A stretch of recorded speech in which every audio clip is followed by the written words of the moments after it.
Yo ho ho! What's going on, guys? This is Grim Reaper bringing you another weekly roundup. It's about right?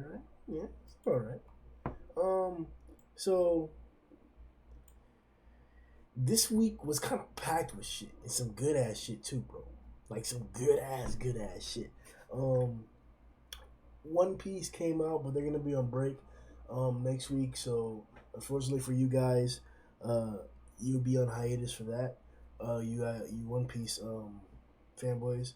Um, Seven Deadly Sins I don't think will be on break, but we got a 40-page release. Fucking badass, bitch. Fucking badass, bro. Like we haven't got one of those in a long ass time with a fucking backstory. Um, Kind of low key hoping that like we get more backstories. I know we've kind of gotten like the entirety for like all of King's story, so don't really need it for that many. But like I would like to see it, and for Merlin as well. But yeah, Tazai did that. Then we had Solo Leveling was back from my hiatus. The author was sick, and we weren't sure of his like physical situation for a while, but now it looks like he's actually good. Um, Released the badass chapter to finalize the fight. We're gonna get into all these topics, everything we talked about, everything I just mentioned, in a little bit more depth, or in a lot more depth. We should have some people coming through, so stay tuned for Solo Leveling, Seven Deadly Sins, and One Piece discussions in One Punch as well. Um, and as you already know, in One Punch Man, Drive Night came through. Neon was Neon, and you know how the occasion was.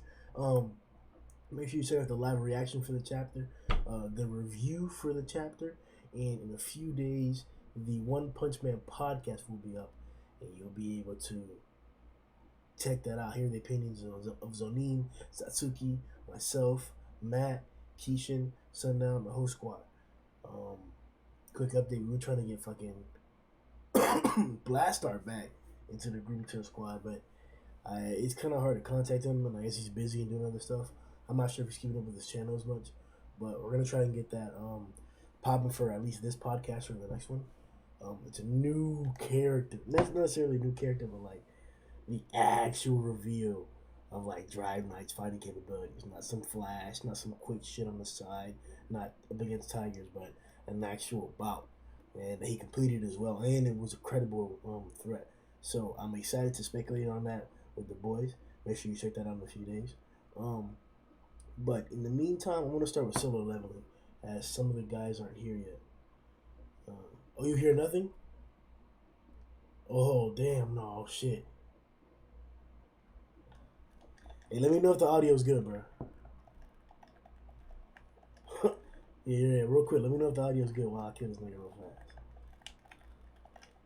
Yeah, the niggas already know that, like, I be out here tripping and shit whenever I'm talking and playing.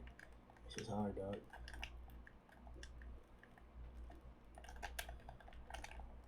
Still kill that nigga. Blast her needs to come back. Yo, niggas, tell me if the audio's good. Say, is the audio good?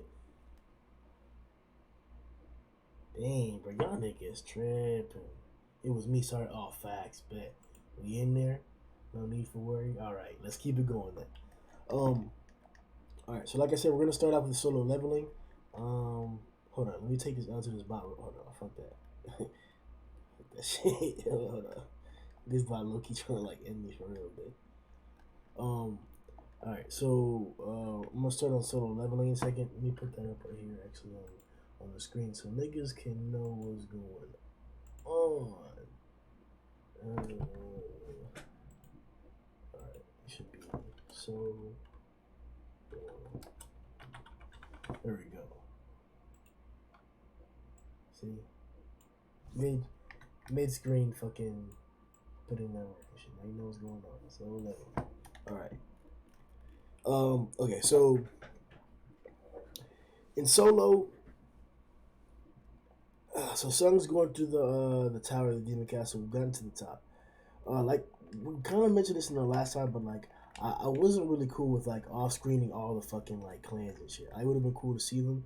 I guess it would have been like the same shit as before, the same shit as usual. That's why it was okay to skip over it. It wouldn't be anything new, and I'm cool with that. Like to an extent, I wanted to see it though. I wanted to see the guys develop, but like we got to see the final results of all that fighting, of all that leveling up and shit like that. Just the same. Um, with that being said, I'm expecting a lot of shit because they've been through all that. Like I don't even think that we've seen like all that they could do. I don't think we've seen all that the rest of the guys could do either. Like Idris, Tank, and Iron and shit. Um, but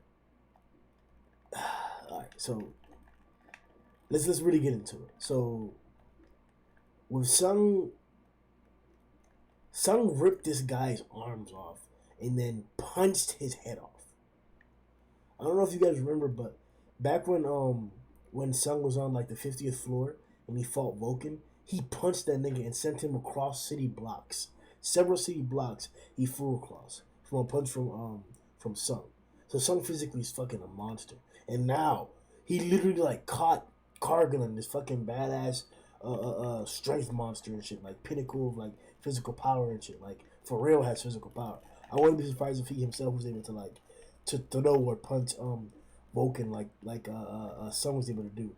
But he was sitting there blocking and stopping Sung's attacks, and then sitting there at the end, Sung catches his shit, and then they're sitting there in the deadlock, and then Sung uses Dominator's touch and fucking rips his arms right off, bro. It was like in the way it was drawn, bro. That shit looked so good, bro. Bro, like you just like, oh my god, you need like we need more of that shit, bro. Like just the sequence at the end too that the author had for Sung going off on the Demon King, bro. Like, bro, like oh my gosh, this. And I'm not gonna lie, the more I like, because I got to do a reread of like the entire castle, the entire tower, to get a really good grasp on like the strength of the demon castle and like how it matches up to the other dungeons and in its entirety. You know, take into account the breaks that some had to take, of course, but like just in general and the strength of this boss. Because technically, we could argue whether the Demon King is like one of the stronger bosses that we've seen. Now, as solo leveling readers, we know that like half of our read or in the back of our minds every single chapter is like, when are we gonna get to that enemy that's like close to God or whatever? You know, that's the pinnacle of a monster, of a dungeon boss that we know, God. And it's not even that the rest of his powers were fucking broken and shit. It's just that he was just so overwhelming at that time period. It's you know, I'm not saying that if Vulcan ran up inside of God's temple that he would be all right, but like you know, some of these other bosses have done some pretty powerful stuff as well. And to just disregard it because God is God, I don't know. You know, they would definitely lose. No doubt, Vulcan would lose. I don't know about Kargalin because Kargalin has a great size, but Kargalin was defeated pretty easily by Sun himself. So imagine the rigorousness of God's like stone disciples and shit and his laser eyes. He would probably win, and not to mention that like I don't know, man. Like, because even in the Sun when Sun was fighting Kargalin, he mentioned that like it brought back memories of God. So like I'm thinking, is Kargalin similar size of God, or is God just was like bigger than that? Regardless of that, I don't think that the Demon King is anywhere near that level. Like his little blast that he's throwing, like he's spamming these cannons and they can fucking do some shit, bro. Like that shit was clashing. The mouth cannon that he throws was clashing with fucking what's his face? With Kargalin's fucking beam dragon breath and shit that he threw. And he was in his big form. And Kargalin doesn't fucking play with this shit. Like whether it's his big form or small form, when he's throwing shit out, he's throwing shit out, bro. Niggas got them cannons out there, bro. He's doing that thing and shit. So to have like bro, we're talking about like we're talking about like his swordsmanship is already top tier class, top strong as fuck. You're sitting there like parrying his shit or getting hit by one of his blades or like dodging one of his blades, and then all of a sudden he opens his mouth and you got a fucking big ass cannon coming after you. Like the nigga is potentially like as versatile as anybody you know of. Like it's crazy what he could possibly be about, but at the same time we have the dilemma. So as we know, apparently in this castle, this dungeon, and in particular here, because it seems like nowhere else is this the instance, we can't extract shadows from demon souls. I'm wondering if by getting this guy's soul, because that's what it said. Like what it mentioned was that whenever we got it, it said that you've acquired this soul. Like and we like I said, we've been collecting souls the entire time. So what if it's some shit where like by acquiring the Demon King soul, we now have permission to capture like demon souls or something like that, and we end up getting the Demon King's like soul and all the souls that we've already collected.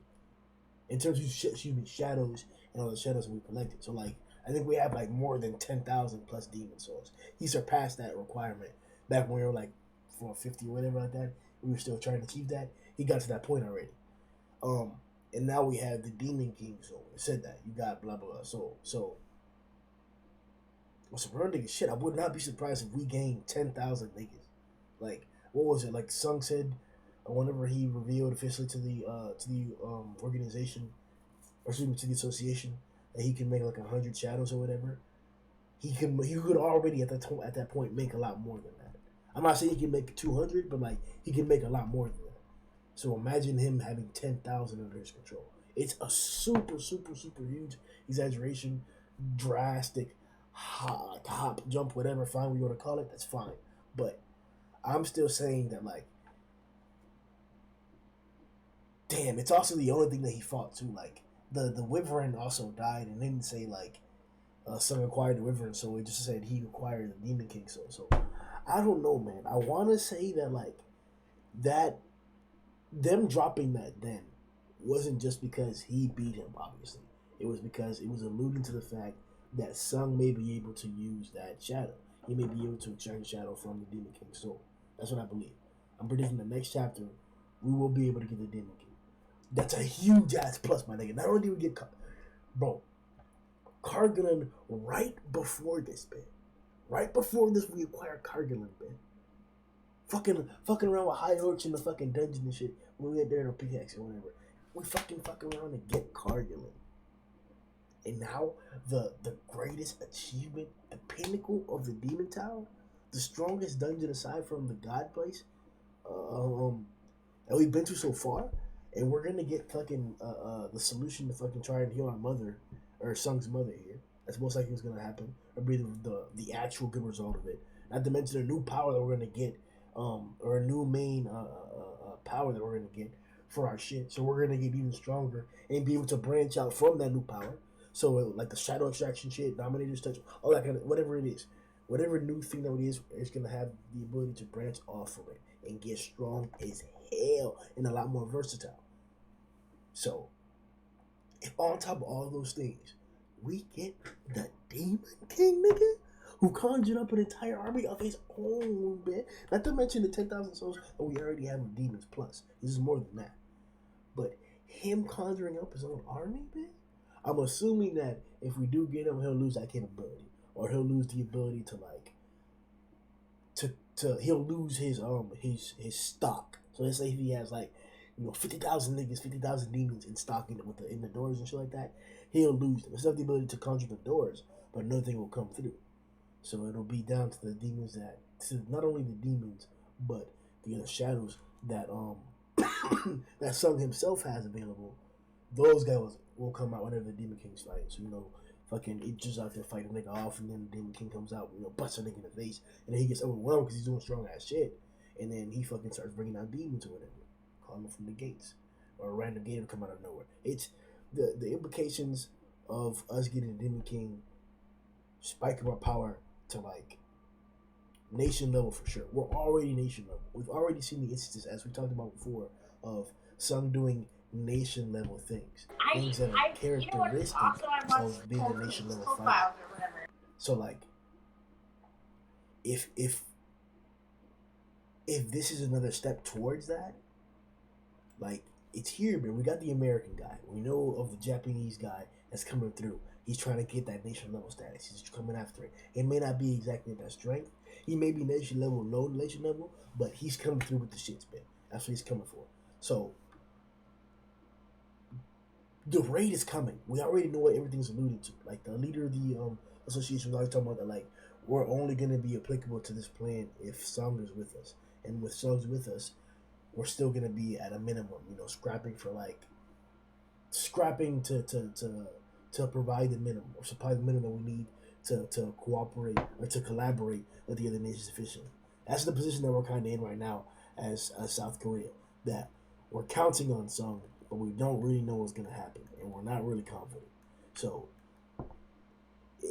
everything that we need is here, man. Like this is the last. This is basically like the last pit stop. Like then I know we could have some shit happen in between, where like some trains or whatever, or a time skip happens before the island, where a Sung's able to acquire some shit, or like maybe even become more proficient at this new skill that he's gonna gain. That's probably gonna happen. That'll probably be the only additional power up besides fighting or acquiring things in actual the demon castle right now, and maybe even doing one or two dungeons for training or whatever with the other nigga. But besides that, it's probably gonna be like some like that's probably what it'd be like in between fucking the end of the demon castle and the beginning of Juju Island. They'll practice some raid dungeons, do some shit like that, gain some more members, one or two guys along the way, like the girl that's his sister's best friend or whatever, or her sister's friend who goes to school or whatever. She'll join the guild, and they'll go on one or two more missions, and then he'll acquire more proficiency in the new technique he's about to acquire. And then we'll take all that shit to Juju Island, nigga. Take on the Ace, nigga. 1,000 hits, man. Take on the Queen, my nigga. Bro, the real nigga shit, bro. The real nigga shit. I'm excited for it. Solo is... It's been consistently something that, like, I'm enjoying. Like, at no point has it been falling behind. I'll talk more about it in a little bit because Mother just showed up, so we're gonna be hopping on One Piece in a second. For all you One Piece fans, but it's been like it's been so good, and the art, bro. The art has been great the entirety of it, but it stepped up. This chapter, it stepped up. Like Sung was in that bitch, bro. When Sung ripped this nigga's arms off, bro, like, like that was very very good. Like that looked very very very good. I was excited to see that. I felt emotional watching that, like I was in the actual fight, and that was a very very very good way to convey action and what was occurring. Very very good battle sequence. That being said though, let me kill this nigga real quick, and then we're gonna move on to One Piece. What's up, my letter?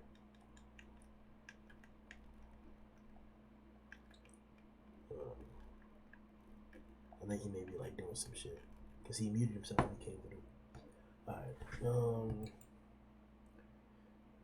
so let me change the title and shit. And then,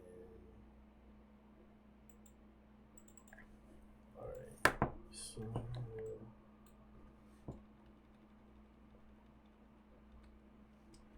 One Piece.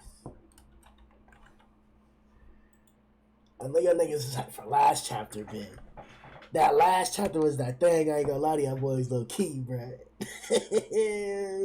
Bro, that shit was fire as fuck, man. Fucking Odin got hyped this chapter and shit. Orochi got it.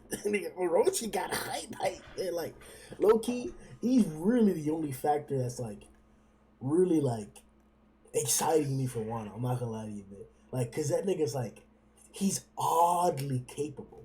Like, the information that we have for this nigga, like he not only does he look like squibbling, like fucking disgusting, like a goddamn dirty piece of shit, but like I don't even want to talk to this dirty snitch ass nigga, bro. Like some simp ass like beta type nigga shit. Like that's low key what he looked like. I ain't gonna lie to you, bro. That's really what he looked like. But he got a crazy fruit, and his mouth is big enough to threaten even whatchamacallit, the CP0. Whatever he's using to do that, whether it's his physical capability, his political leverage, or whatever it may be, it's pretty fucking brave of him to do that. Man, this nigga, like, he very, very accurately is paying attention, or like is fearful or very, very cautious of this whole like Return of the Odin clan scheme, this whole attack type shit, bro. And all the events that have been occurring in consequence of that, like truly, like for real, it feels like narratively this nigga has been breaking the third wall, bro. Like narratively, he's the only nigga paying attention, and then like all these niggas full of fucking like not willful ignorance, but like, well, it definitely isn't doing like an amazing fucking job of like disguising the ignorance of these people. Like all these events and like people niggas just aren't paying attention and shit. Like these would be reasons to bring alarm, bro.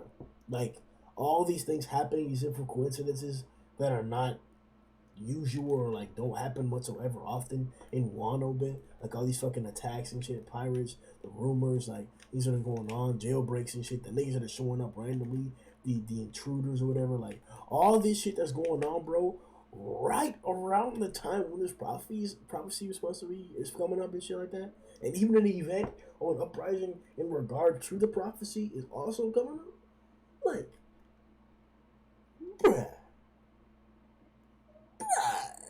Like, y'all niggas really think that's going on, bro? Like, nah, I'm not gonna fucking just be cool with that shit, bitch. So like, that's why I'm fucking with Orochi, because he's the only like fucking conscious or competent one right now. Yo, Oh, it's good, yo. was good. I was playing the game. I was in here, but I was playing the game with my wife. She's on the phone with one of her best friends, so I had to sneak away. Facts, I had to get on here. I was talking about how because of the recent chapter, I think that Yeah. like overall, I think Orochi's been like probably like the most exciting character in Wano for me. Bro, I didn't realize how cunning this punker was, man. It's like I actually have to give him respect, because at first I thought he's just a figurehead, but now I'm thinking that this dude might actually have some hands. How like you feeling? The way that I'm feeling good, man. I'm feeling really, really good. I mean, I'm excited about this second half of the Wano act. Seems like we're gonna get the tragedy out of the way real quick. Or let me pass some possible ideas to you. Do you think that Law found out about the ambush, so he used his double fruit to, like, let's say he found out about Tokage Port, and to make it seem like the Alliance got attacked, he shambles everything away and it made it look like the Alliance got attacked, but it really didn't. And he left Kinemon and them in the dark because he found out one of the scabbards is the traitor. Like, what do you think about that?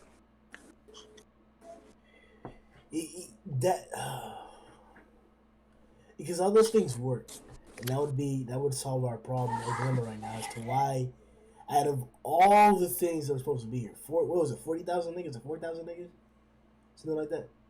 I mean, last chapter when Robin said it, she said 30,000. Now all of a sudden, this chapter it jumped up to 40,000 troops. I guess because of the Big Mom pirates are in the Alliance now, so it's 10,000 soldiers at Onigashima versus the 4,000, which is like, what are you guys gonna do? But go on. He's, honestly, I can't accurately predict it, bro. Cause like, yeah. But see, this is what I like about One Piece the most, is that either Oda can go like really, really simple with us in this next chapter, and kind of be like he could do to us like what he did to us in chapter 900. in 890, 900 was bad in musical, right? And it made it seem like 1,000 Sunny got sank. But the next chapter, we found out the big dude, the big fishman. I don't know why I'm blanking on his name right now. We find out he just swallowed the ship, right? That's like really all he did was swallow the ship, and the mast got broke. But other than that, the 1,000 Sunny was fine. So he could obviously, as I said, first option. Law found out who the traitor was. Law got the crew out of there and made it seem like the port got destroyed. Maybe Nami did something with the weather as well, because the weather looks bad, but we know that she has Zeus, and we know that she can manipulate the weather with her climate attack. So maybe that's why it looks so bad. And they're since the traitor is one of the red scabbards, they're leaving them totally in the dark to make it seem like Luffy and them all got destroyed or all got captured. But there were two things in this chapter that kind of stood out. In the procession, you know that giant thing they were carrying? Yeah. They were like, what is this? They're like, what's going on with that? Well, a lot of fans are saying that that's like the Trojan horse of Wano. Like during Troy, how they gave them that horse, but actually all of the soldiers were inside of it. Maybe that's what's happening here, that the Straw Hats are actually inside of that thing that's being carried to Onigashima, and they're going to come out of that during the Fire Festival. You know, so Oda's setting up his own Trojan horse, kind of like what happened in Whole Cake Island when Luffy jumped out of the cake. We're going to get that again here, because in Fishman Island, he came out of the giant fish's mouth. Again, Whole Cake Island, he came out of the cake. And then in this arc, they would jump out of that thingamajig, whatever that contraption is, that the Straw Hats would jump out of that. You know, then again, so they're leaving the red scabbards out of it because one of them is a traitor. The only reason why I lean towards Shuchimaru is because, okay, yeah, we know Kaido wanted him, but we know what Kaido does to people that he wants. According to Hawkins, he beats them up, then throws them in jail, and waits for their spirit to break, right?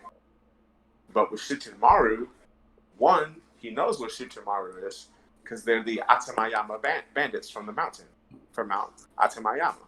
So he knows what Shuchimaru is, yet he doesn't capture Shuchimaru for 20 years. Seems kind of suspect, bro. Seems kind of suspect. Like, honestly. So, but then again, you have the thing that maybe it's Hiyori and Denjiro. Because some people are saying this, bro. Some people are saying maybe Denjiro died in Odin's place, and Denjiro actually is Odin Kazuki. Or not Denjiro, but Kiyoshiro is actually Odin Kazuki. But that is just switched around. Because obviously, Kiyoshiro and Komurasaki have a plan. Like, there's no way he didn't not accidentally not kill her. Like, stop. Like, stop. He's a world-class samurai. He stopped Zoro's 720 cannon with relative ease, neg-diffed it. You know, it's like, this guy is clear. Yeah, he ain't weak at all, bro. Like, this guy. So, for Hiyori to get away, obviously, they have a plan that they're working on. So, again, Oda can go like a myriad of ways with it. He can play with our emotions some more. He can leave the Straw Hats out again, the whole next chapter, and keep this thing going until we get to the actual Fire Festival, the actual procession at Onigashima. What do you think he like? I know you said you can't really formulate, you know, like a plan right now, but in your honest opinion, how long do you think this is going to play out until the Straw Hats reappear? Because we got that whole like Oda doesn't like to go like a lot of chapters without drawing Luffy. So yeah, if you want to exclude him, then we can get a real time scale. Because has there been a long? Well, actually, yeah, because he didn't draw half the Straw Hats for like 2-3 years, wasn't it, right? Like Zoro was right there. So like Exactly. he's willing to sacrifice for them, but without Luffy, I don't think we can go like more than fucking like 5 to 10 chapters realistically. Yeah, exactly. So Because we've already been without the Straw Hats since 955, right? yeah, 956, 957 yeah. was post Reverie. And then this chapter, no Straw Hats again. So that's 3 chapters without Luffy so far. So like then it comes down to like because the obstacle that we're currently seeing, like you pointed out, is that we don't have our support. The assault's supposed to happen tonight, right?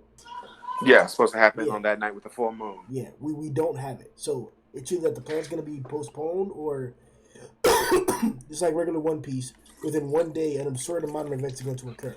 So, Exactly. um,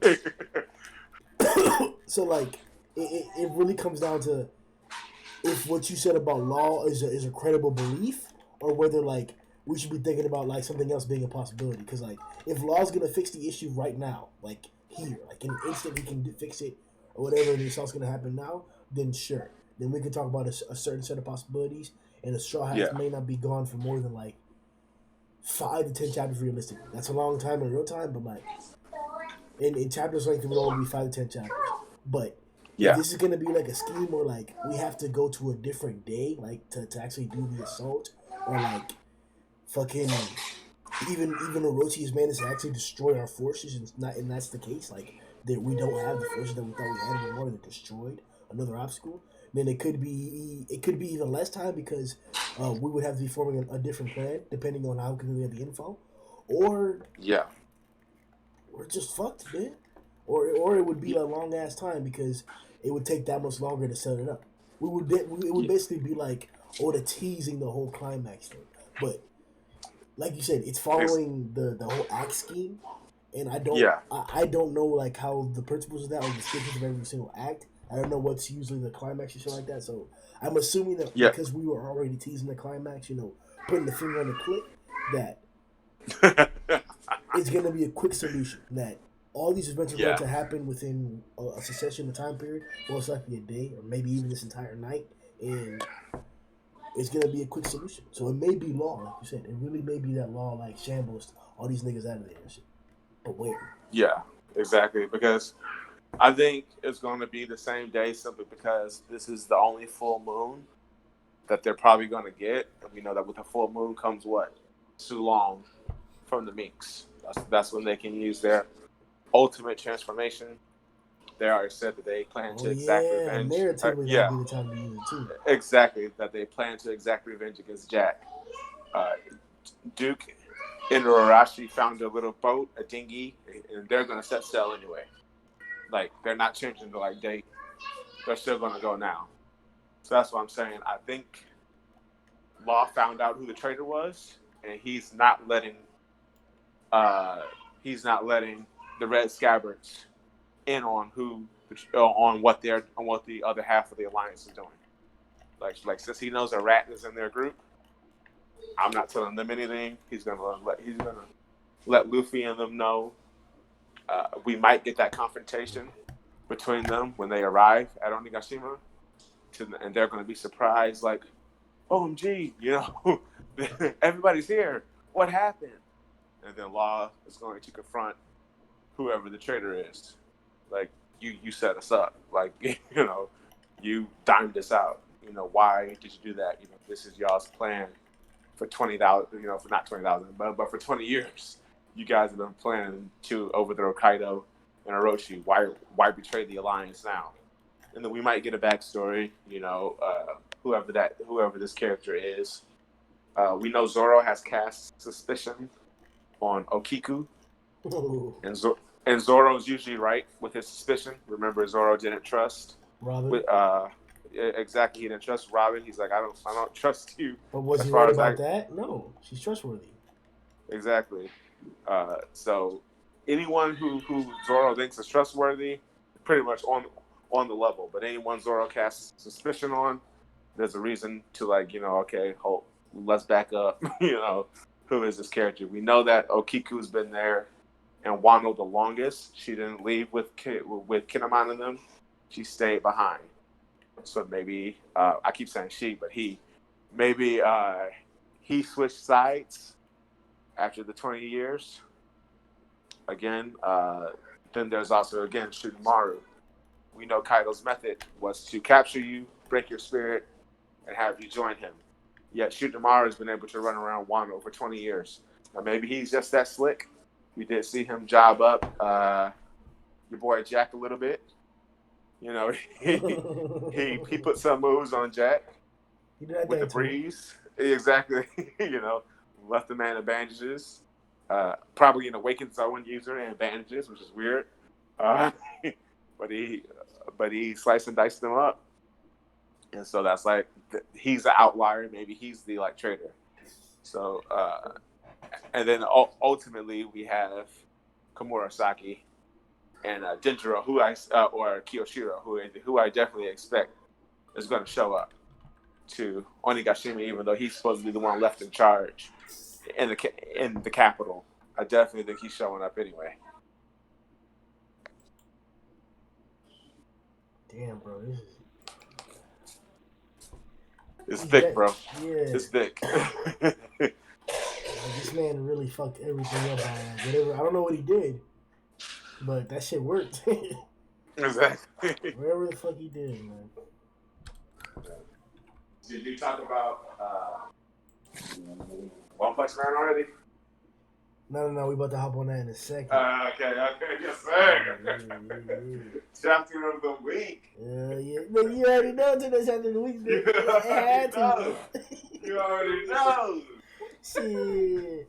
Hold on, let me see if these niggas are let me see. Let me see. I bet. Let me see.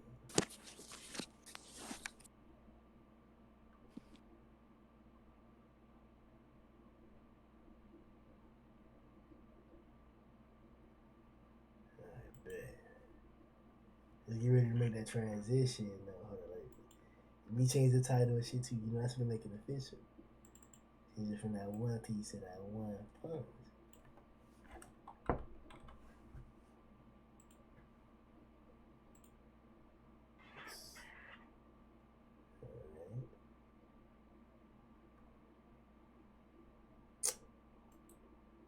This nigga fucking Griever, bro.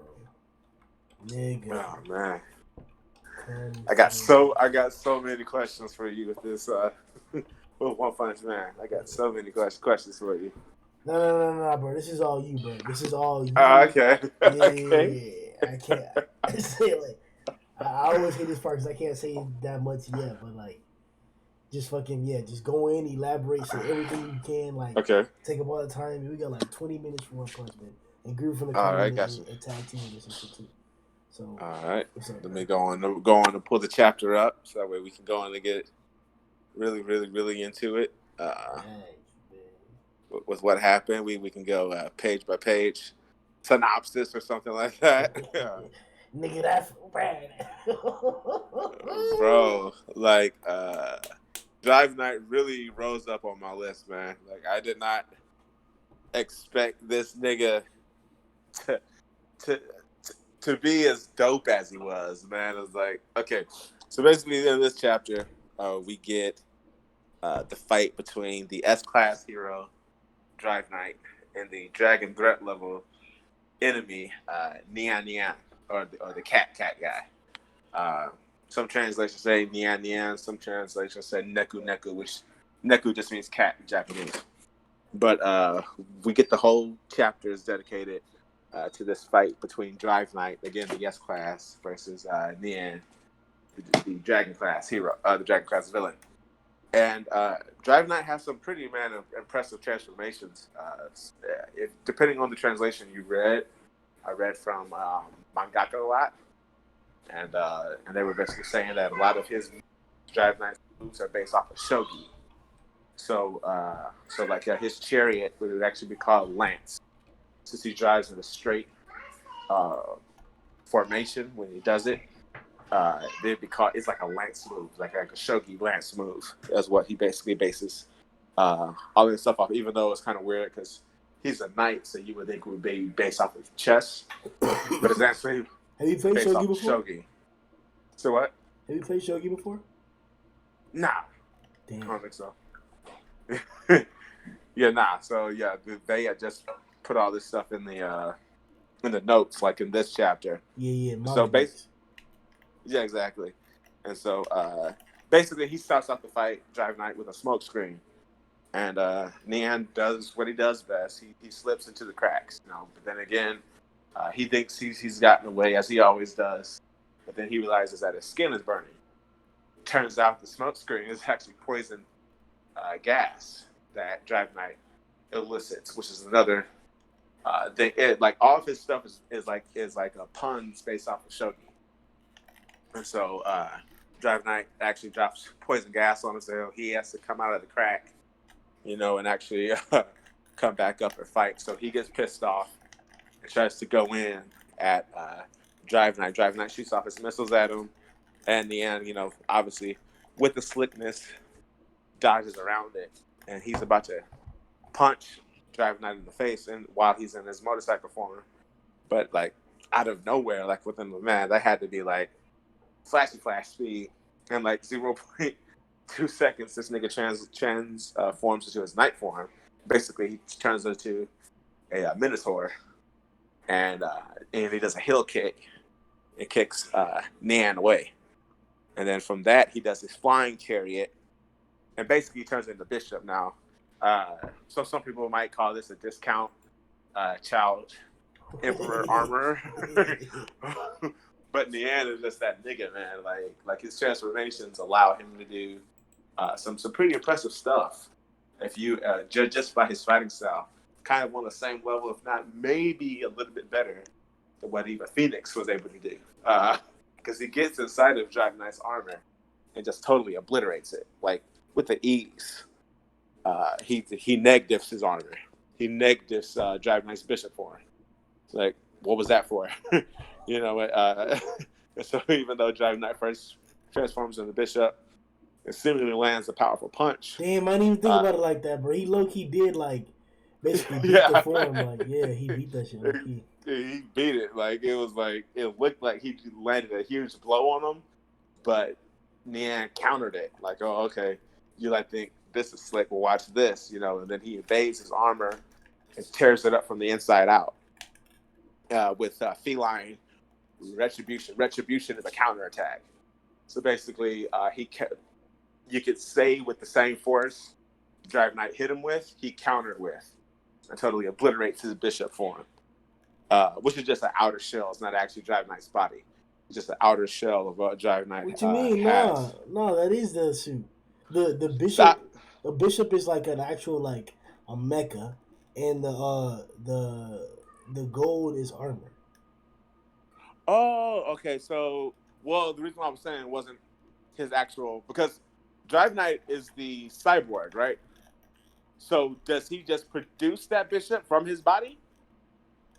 No, That's a it's the box integration. Like the box is nanotechnology, and it can like apparently like exactly. yeah turn into any different Oh, like okay, yeah. So that's what I mean is that he didn't actually damage Drive Knight's actual body. That he damaged the Bishop for him, which is what you just said was his box. It was in that box that he had. That's what he kind of does all of his transformations with. Kind of like Tony Stark with his mock armors and everything. How like for instance the Hulkbuster from Avengers 2. Tony was in the actual Iron Man suit, but on top of the actual Iron Man suit, he called in the Hulkbuster armor. So what Nian destroyed was the outer shell of Tony's armor, not necessarily Tony's Mach. I think that was like Mach 49 or Mach 50 mhm. in Avengers 2. That's what Nian destroys. And then Drive Knight goes back into his basic form after that. With his box by his side, and then one of the dopest panels Murata has ever drawn. This is akin to the panel that he drew with Garo when he's on top of the rock and he's about to attack Orochi. Like, you know, no, he's about to go after the psychic dude.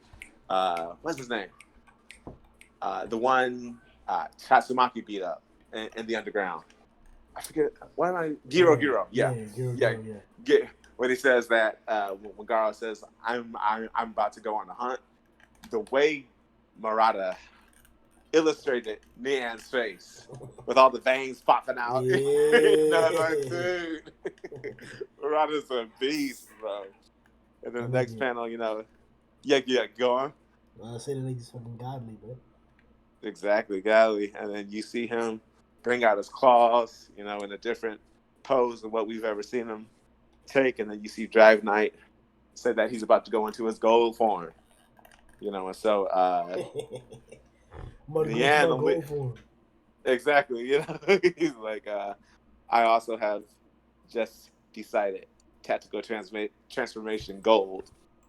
And so Nian does something akin to what we've maybe seen from Flashy Flash or even Atomic Samurai, is that he unleashes a area of effect slash, which to any other hero, especially probably one of the weaker S classes, sorry, but that is true.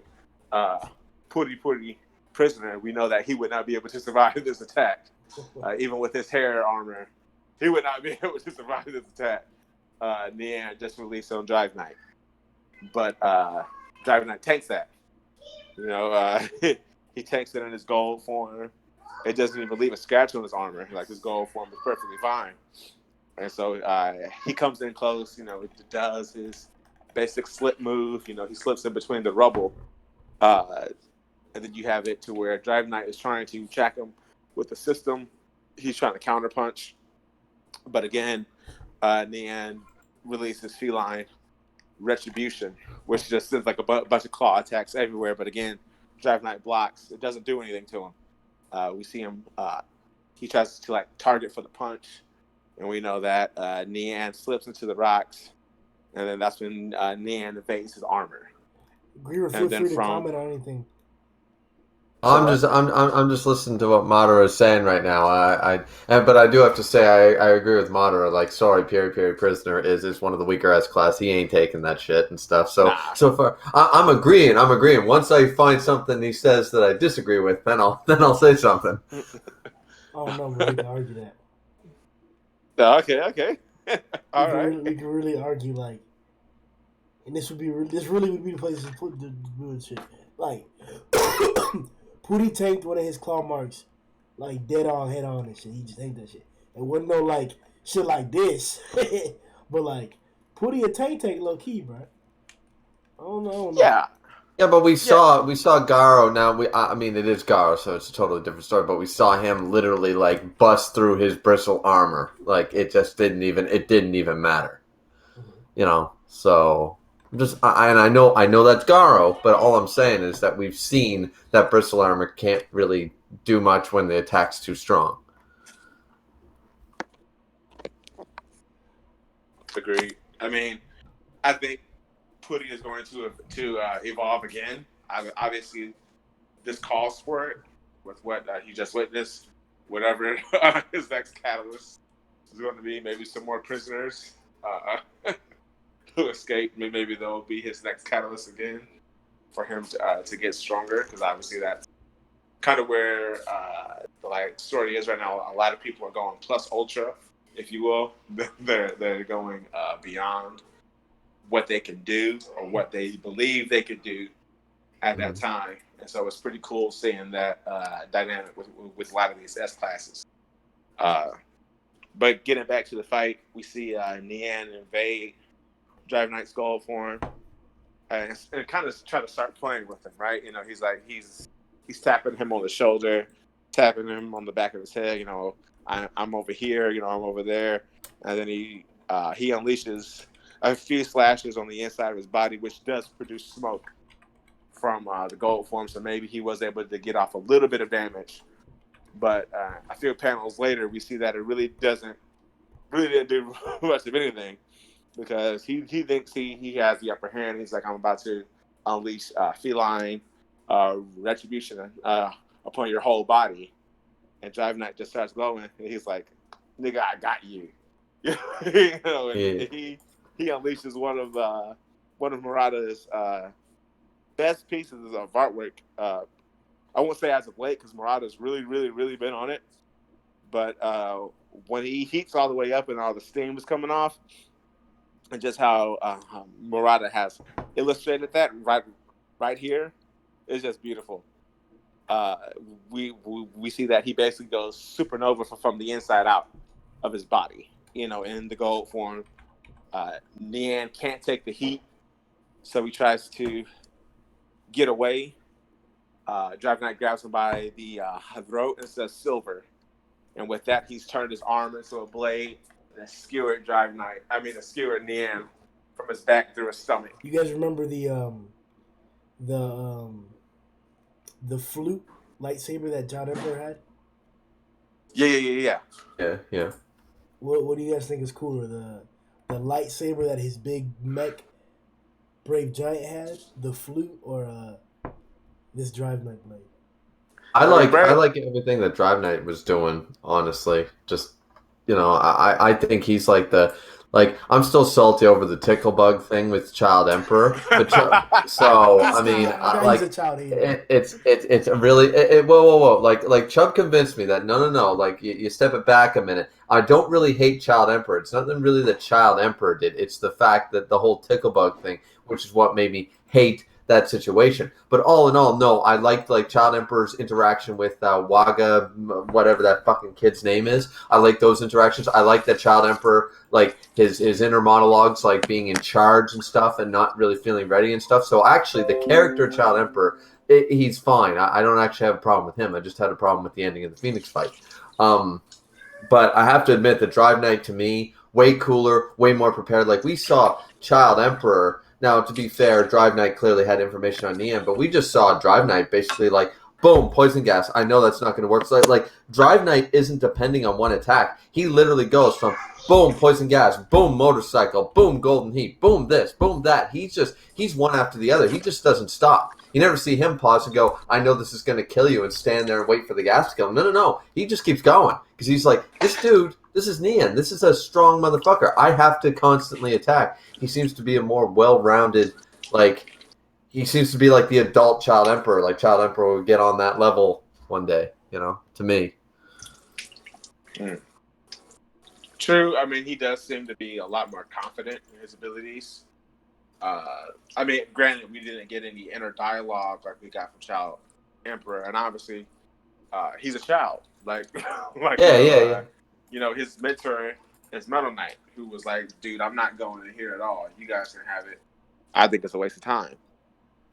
And so, seeing that he has to be tactical lead, this is probably one of his first times being, running tactical for characters like Tatsumaki. Atomic Samurai, Flashy Flash. Yeah. And don't get me wrong, that was this responsibility. So yeah, go ahead. I just really like that because that was one of the key things. I think I was doing a live stream when I actually did react to the chapter because the chapter had to drop, and that was one of the things that I brought up that like I really like that about Child. Like he's there and he's hoping like is anybody using a communicator? Is anybody like he's having this like inner doubt with himself? Exactly. Like that was really cool and everything. I just mean in the point of point for Drive Night is that I think I was talking with the guys on the chat just like half an hour ago about it. We were talking about it. It's like Drive Night, I think you brought up like Nian, like he hit him quite a few times, but we don't really see damage. But it's hard to actually see because the dude's wearing a mask, and exactly. he's full of robot parts. So I mean, we see a bunch of metal and like nuts and bolts on the ground, but like we don't see blood and we don't see expression, so we don't know how much actual damage Drive Night. I mean, I don't think this is accurate, but I compared it to the fact that for all we know, that dude is having a stroke and coughing up blood behind that mask. We have no fucking idea. We don't actually know. That's what I'm saying. Yeah. So, I still think the fight was really good. But yeah, I have to agree. Child Emperor, between talking with a bunch of guys on this Discord about Child Emperor, he really is a good character and he's actually well rounded. Yeah. Stop listening to them. Yeah, I would. On some real nigga shit, like stop listening to them. Like they're here for anti-Grimm propaganda. Like 9 out of 10 times when you talk to niggas in Discord, if I'm around, they're here to troll. Like you gotta talk to niggas when I'm not around, and that's when like niggas will like really give you their straight opinions or whatever. Because if not, they'll just lie to you, man. Hey, I don't know what it is. Maybe it's just my Discord, but it's slowly, I'm noticing it like in the past like 2-3 days, in like the community in general. But people are talking about Brave Giant versus Drive Knight for some reason, and I'm like, what? Nigga, that's not a thing. That's not a thing. That shouldn't be a thing. Yeah. Like Drive Knight was cool as fuck, strong as fuck, but like, Nani? Yeah, I'm gonna actually have to see a lot more from Drive Knight to say that he's now. Granted, he might be able to outlast Brave Giant because Brave Giant only lasts for what 4 or 5 minutes. Yeah, Tops right now. yes, exactly. And But he if he also has a has contingency plan against the Nova, and we can assume like Drive Knight was prepared against This nigga Nian. said assuming he has a plan against a Nova. Fuck out of here, bro. No, What is this, bro? Let me assume Griever has a plan against volcanoes, man. He lives in Nova Scotia, but let me assume he got a plan against volcanoes. It just makes sense.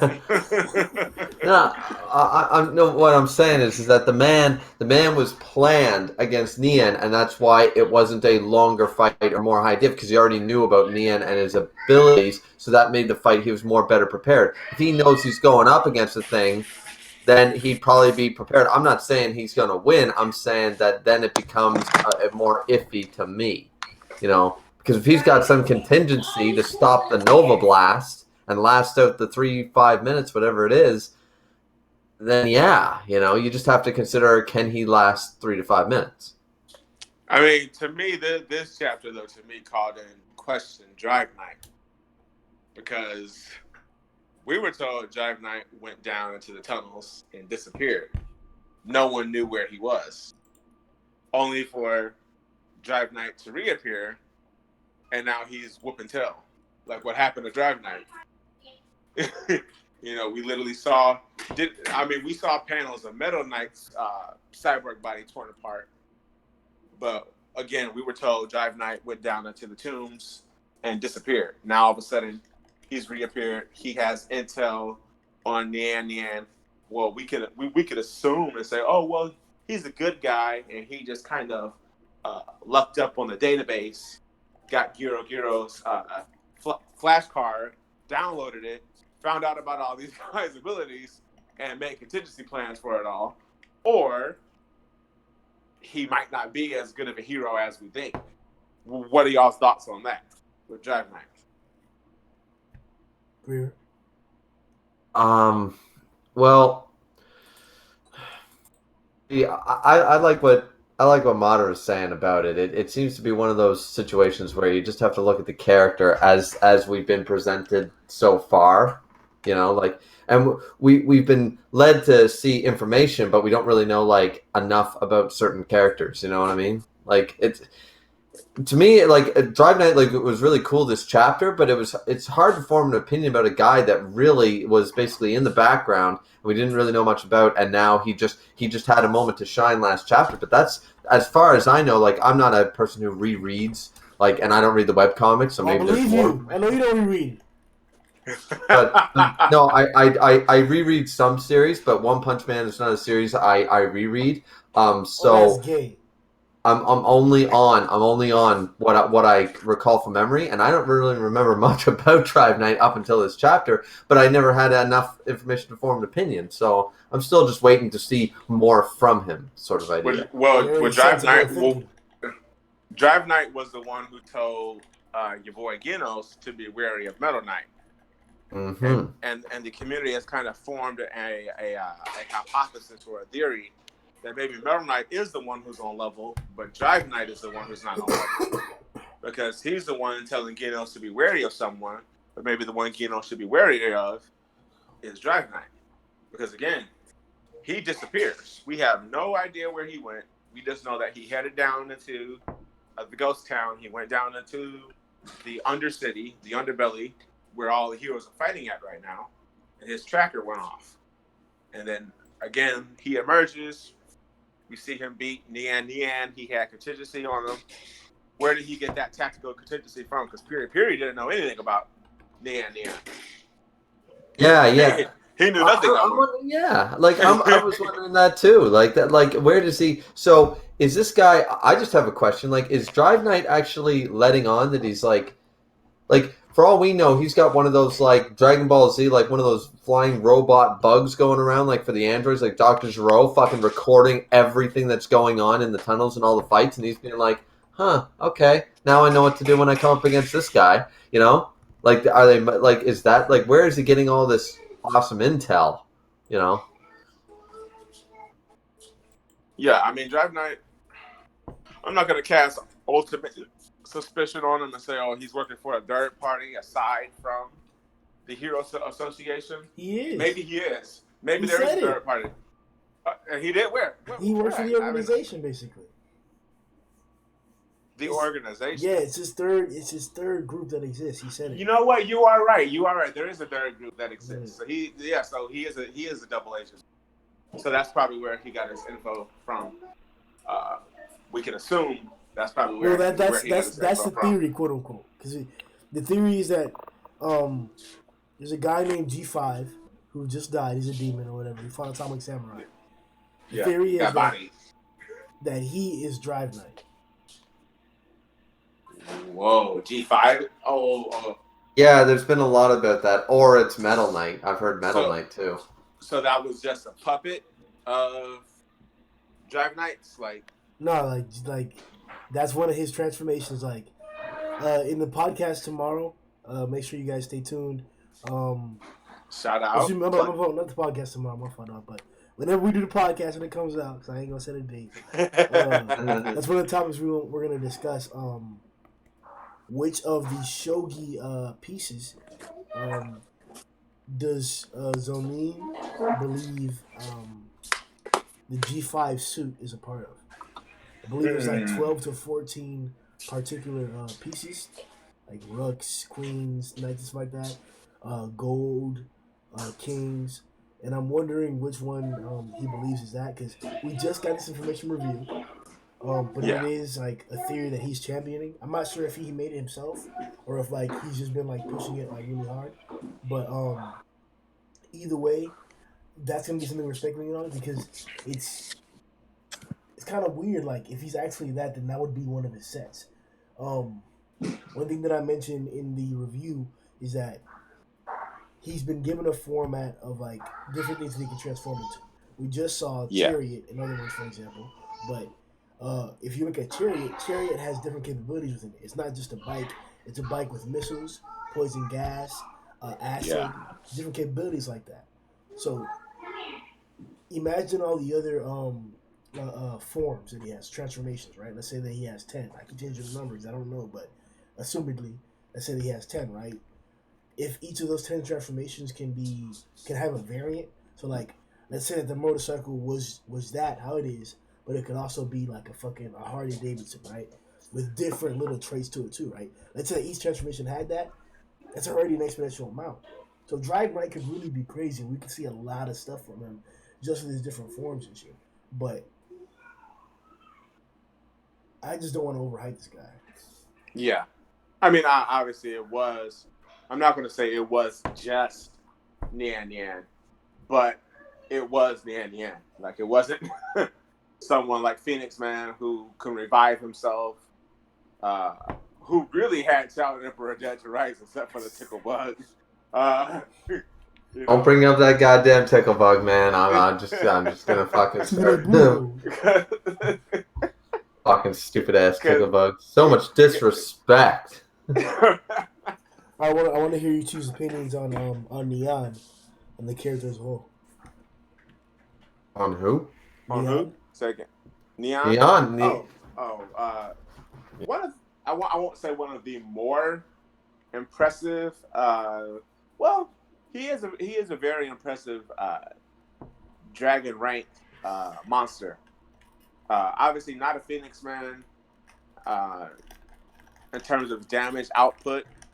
I would say I think Phoenix Man is probably strong. Maybe not stronger, but we've seen, in my opinion, Phoenix Man probably has a destructive capability than Nian. I mean, I know he destroyed a few buildings here and there, but what we were seeing in the fight between Phoenix Man and Child Emperor, I know a lot of the big blasts came from Child Emperor, but we saw that when he went his Falcon mode, dude is not shoddy at all. Like, dude is very strong. But Nian, uh, in terms of dragon, I probably put him around the rank of the two of Galewind and I always forget the fire Hellfire. guy's name. What is fire guy? Hellfire, I think. Yeah, Hellfire and Galewind. I probably put him right around their power level.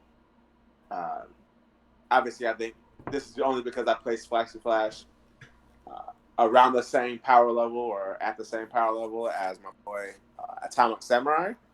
I think he would probably have an easier time fighting Nian than Drive Knight did. So because his slashes are, I mean, the guy is a beast. But yeah, I would say I would put Nian right around Hellfire and Gale level as far as on Dragon rank. I would actually put him a little higher than that myself. Okay. Just because, I mean, once again, it's one of those things, going back to one of the things you said was like building hype for characters. That seems to be a thing it's not the fault of the manga, but the community does it. Like automatically, it's like we haven't seen enough from Drive Knight. Everybody jumps on the Drive Knight bandwagon just because we saw one chapter where he did something. It's the same with any of the other characters. For the most part, there's like a handful. There's like a dozen characters that they show up consistently with multiple fights. But in for the most part, all these other characters, they get one fight, and we hype them up during that moment, and then they forget about them until they come up again. So it's one of those situations for Drive Night, but especially here with like Nian. Yeah, exactly. So like we have Nian, who I really liked. I just like the design. I like the character. I like that it was basically like, yeah, you know what? It's not that I can't beat Puri Prisoner. It's that I literally don't want to fight that guy. Like that will just like it instilled a trauma in him from the whole reason he became a monster. And he's like, fuck that. And he pieced, you know. And then he went on to fight Drive Knight and stuff. But I just enjoyed his character, and it's unfortunate for me because right now my two favorite of the dragon level people of the Monster Association were Phoenix Man. Long before, actually, I liked Phoenix Man back when he looked like a mutated chicken. You're gay. And he was flying around and stuff. No, I you know why? Because I thought that dude was way more important because he was smart. Like we hadn't seen a whole lot of smart monsters, right? And then when he was the one showing up, like observing the situation, like with the Garo situation and stuff, and he was all like, what am I gonna do and stuff? I was like, that dude's got something hidden. He's got like an ace up his sleeve. Even he didn't realize he had it, but I was sitting back like, this dude's gonna be. I thought he'd be a constant. I didn't think we'd get his transformation, like his fight, that quickly, but I was waiting for him. I was hyped for Phoenix. And then he dies. It's like, okay. So I stuck to my next guy, Nian, because I like. He just died. Yeah. He died. Yeah. He just got tickled. Yeah. Phoenix Don't do that to me. Don't disrespect him like that. So, and then we had Nian, and Nian was like the one that I was like, okay, I like the character. I like that he actually has some inner monologues and stuff, and stuff like that. And then I sat back and I'm like, okay, he's dead now too. Like, I don't give a fuck about Fear Ugly. I know that's a rip-off design of some other character I've seen in like Full Metal Alchemist or something. And it's just grotesque. I don't give a shit about the gum-eating thing that's eating Pig God right now. Gums or whatever. I do not care. And Homeless Emperor was his whole thing was kind of, to me, just weird. His backstory was kind of weird. Dude, he met God. Like, what do you mean? Yeah. He all of a sudden he met God, and I'm like, wait, what? Because we're supposed to be this homeless. It's a crazy homeless dude, man. No, I'm looking at Homeless Emperor. I look at him, and I see this God figure in the manga, and I'm like, dude, that's one of the polygons from fucking Super Smash Bros. Melee. Don't give me that shit. That's not God. That's Super Smash Bros. Melee ripoff. Don't do that. So I did not roll with that and shit, and I kind of liked Homeless before I knew more about him, so that kind of sucked. But that's a problem, like, right now with the community. It's like, Grimm will remember this, especially Mario, you probably will as well. When Black Sperm first kind of showed up, this Discord and the community was hyping him up. Everybody was Black Sperm this, Black Sperm that. Why? Because they knew about him from the webcomic. So there might be a bit of that boiling over. Bro, stop, right there. Listen to me.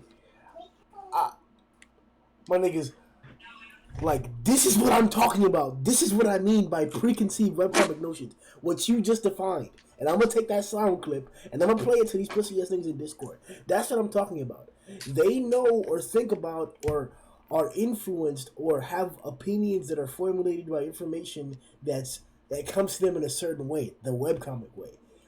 It may be similar information, but it's packaged, presented, and everything in a different way. Just even if the manga was exactly the same as the webcomic, like no change whatsoever, just the art, we would still have a different opinion on things because of the art. The art alone changes your opinions on how you formulate scaling and all this shit like that. But not only not just the art though, Grimm, not just the art, but the fact of the matter is clearly it's like somebody hyping up Drive Night before this chapter.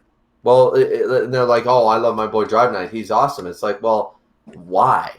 And they can't say because it's a webcomic spoiler, but they've already seen a fight. So it's one of those things like everyone, to this day, I don't get what is so impressive about Black Sperm. I really don't. I don't get why everyone thinks he's the greatest thing in the Monster Association. I don't understand. He's ugly. He's creepy looking. And all he's done right now is had so far a fight with Atomic that we didn't see the end of yet. So, like, he can split himself multiple times. Okay, I saw that in Bleach. I saw that in Naruto. I saw that in a lot of series. What's so special about this guy? I know there must be something in the webcomic that's coming up in the manga, but because of that, now I'm expecting great things from Black Sperm. Exactly, my nigga. Yes, and that's a spoiler. Thank you. Yeah, I'll admit it's level 1, like it's the lowest amount of spoiler, but it's still kind of spoiler-esque when an entire community hypes up a character and we know nothing about it. And there's nothing there, man. Exactly, man. Exactly. Yeah. That's what I'm saying. Like, but niggas are trying to tell me that I'm wrong about my opinions, about my scaling, when no, you have, even though you're looking at this one source, you have prior information about it. Like, sure, you can recognize and understand that there's two different sources, the manga and webcomic, but niggas still correlate them as the same exact thing. Like, I don't understand. Like, you can't tell me that you're not biased to a certain extent. You have to be. You read the webcomic. Just by reading it, you're by default biased. Of course you would be. Yeah. There's no way. It's like if you read a book and then go see the adaptation of the movie. I love the Lord of the Rings movies, but I read the books first, so of course I did a comparison. Exactly. No matter what it is. You can't not. You know? Exactly. And that's what these niggas try to like convince me every single day they're not doing. Like, it's like, no, bro. Like, I know my scaling isn't wrong. Like, in everything that I read, I'm pretty fucking good at what I do. Like, I'm pretty okay with my, like, analyzing the story and shit like that. It's consistent. Things really translate or whatever. But like, you get to talking to certain people and shit just like it's just different, or like they think it's crazy or whatever. I'm like, and then the only correlation is that all these niggas read the webcomic. So I'm just glad that like somebody like isn't blind. Like Reaver literally sees what's going on in the Shogunate right now. And you know, and it's not just, to be fair, Grimm, it's not just your Discord. Like there's a lot of other communities out there, and I mean there are some actual guys in your Discord, especially like Greek and Chubb and them. They are usually really sound. They have good opinions, and they usually back up their opinions with good claims, or they try to be spoiler free and stuff. So I mean, you got to give a shout out to the guys who actually just they want an opinion. Then you have your trolls and stuff like that. But every Discord and thing has that. But I saw it a lot, especially when the Black Sperm chapters were happening. I saw it everywhere, and I was just like, what the fuck, man? It's basically like it's like they expect you to read. You know what I mean? It's like they expect you to everyone to have read the webcomic or something, and it's like there is a difference between hyping up a character for people that aren't there yet. Like I hyped up Escanor to a friend of mine who only watched season 1 of Seven Deadly Sins. I hyped him up, didn't tell him anything about it, but he asked about the seventh sin, Escanor, and I said, because that's still revealed in the first season, I said, oh, buddy, he's my favorite character. I love him. He's going to be great. But that's what I told him. I didn't tell him about his power. I didn't tell him any lines. I didn't tell him, you know what I mean? So, you know, like, it's just, it's hard sometimes, but you really do have to, you know, toe the line a little bit. There is some toxicity for sure. Yeah. And to be fair, we're not talking about literal spoilers. Like, nobody in the Discord like gives literal spoilers. You get kicked for that. Like, everybody's respectful and shit. But Yeah, no, everyone's good about that. Yeah. It's just the everyday interactions. Like, you can't protect like spoiler. Like, no nigga that I've met protects spoilers like 24/7. Like, something, you always give up something. Like, no matter what, you always give up hints. Maybe it's because like niggas are diligent and they're paying attention, but like, just in the way you converse about it, you converse about a character, or like you discuss a topic, like, you're gonna get hints about shit. Like, if you're sitting there talking to me about a certain nigga and shit for like 5 minutes straight, like, I know you like that nigga. That nigga must be good. He must have a big ass part in the story. That itself is a spoiler. Now I know that he's not gonna die in the next page or whatever. Like, that's more than enough of a spoiler and shit. To know that a character isn't gonna die, like, that's, yeah. Because you look at Game of Thrones. Half of the joy of Game of Thrones is to, like, I didn't fucking expect that at that fucking dinner and shit, or at that wedding shit, they're fucking gonna kill everybody. That was literally not even the last thing I was thinking about. It was after that. After the last thing I was thinking about, I was expecting the niggas to kill everybody. Like, so by knowing information or getting hints, you're ruining that possibility. Yeah. Yeah, I mean, I think people need to just allow others to read story. It's kind of like me and my brother. I'm more caught up to One Piece than what he is. I mean, he still reads it because he's the one who got me into One. Like way back in the day, like in the early 2000s. But when something like really cool happens, I'm like, dude, read it. You know, it's like, you know, I don't give him any hints. It's like, read it. Like, you know, like when Law's name got me, you know, Trafalgar D. Waterlaw. I was like, you need to read chapter. like something like really. Yeah. And maybe that's the spoiler even there, telling him that something hype, you know, really, you know. It is, you know? but like I said to Grimm though earlier, like it's I don't know how you scale them, but like even so, it is a spoiler by default, but it's a level one. Like as Grimm said, if I hype up a character for 5 minutes, that is a spoiler. But that is so watered down basement level spoiler. That's like, you know, so, and I think it's impossible to be on the internet and in this stuff without accepting that you're going to have a few of those type of spoilers by interacting with other fans of a series. Like, for example, we have a One Piece chat in Grimm's Discord right here. There is someone, I forget his name, he's going through One Piece right now, and that chat has been booming because he's reading through it at a very fast pace, and he's hyping up all these moments. But all he has to do is scroll up or scroll down, and he'll see us all talking about Mihawk, or the new bounties that were revealed, or not chapter 958 stuff. So he has already been spoiled. He knows Kaido and Big Mom team up. He knows this stuff because he read the chat. But he's still going through and enjoying the series. It's one of those things where what defines a spoiler in the sense that, like, One Piece has been going on for 20 years. If you only start reading now, chances are if you don't sit down and just read it and do nothing else, you're going to be spoiled the moment you get into a series that has been running for a long time and the moment you click in One Piece on Google. You know? Yeah. I mean, you're going, you know. When the anime tweets out, you know, chapter 955, the picture of Zoro holding Enma, when Toei, the official Toei account, tweets that out, you know it's big league now. You know, it's even like, you know, this last chapter, 957 was trending #1 worldwide. You know, trending on Twitter. You know, hold on, talking about what, for real? Yeah, so chapter 957, like chapter 956 was trending #4. Chapter 957. What you mean worldwide on Twitter, bro? For real? Yes, worldwide on Twitter. It was #1. No, bro, check it out. Check it out. It was trending #1. Nobody read One Piece, bro. Fuck out of here. bro.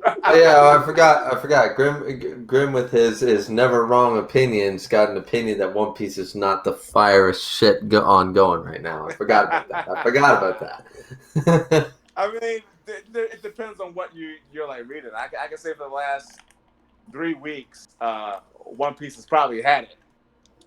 Honestly speaking, because my hero simmered down from this arc, Yeah, going into this next one. there's still cool stuff going on there, Yeah, though. Bro, y'all there can say is. what y'all want. I'm gonna make a video about this because it's not just like you guys. It's like the entire community has to like pay attention to this.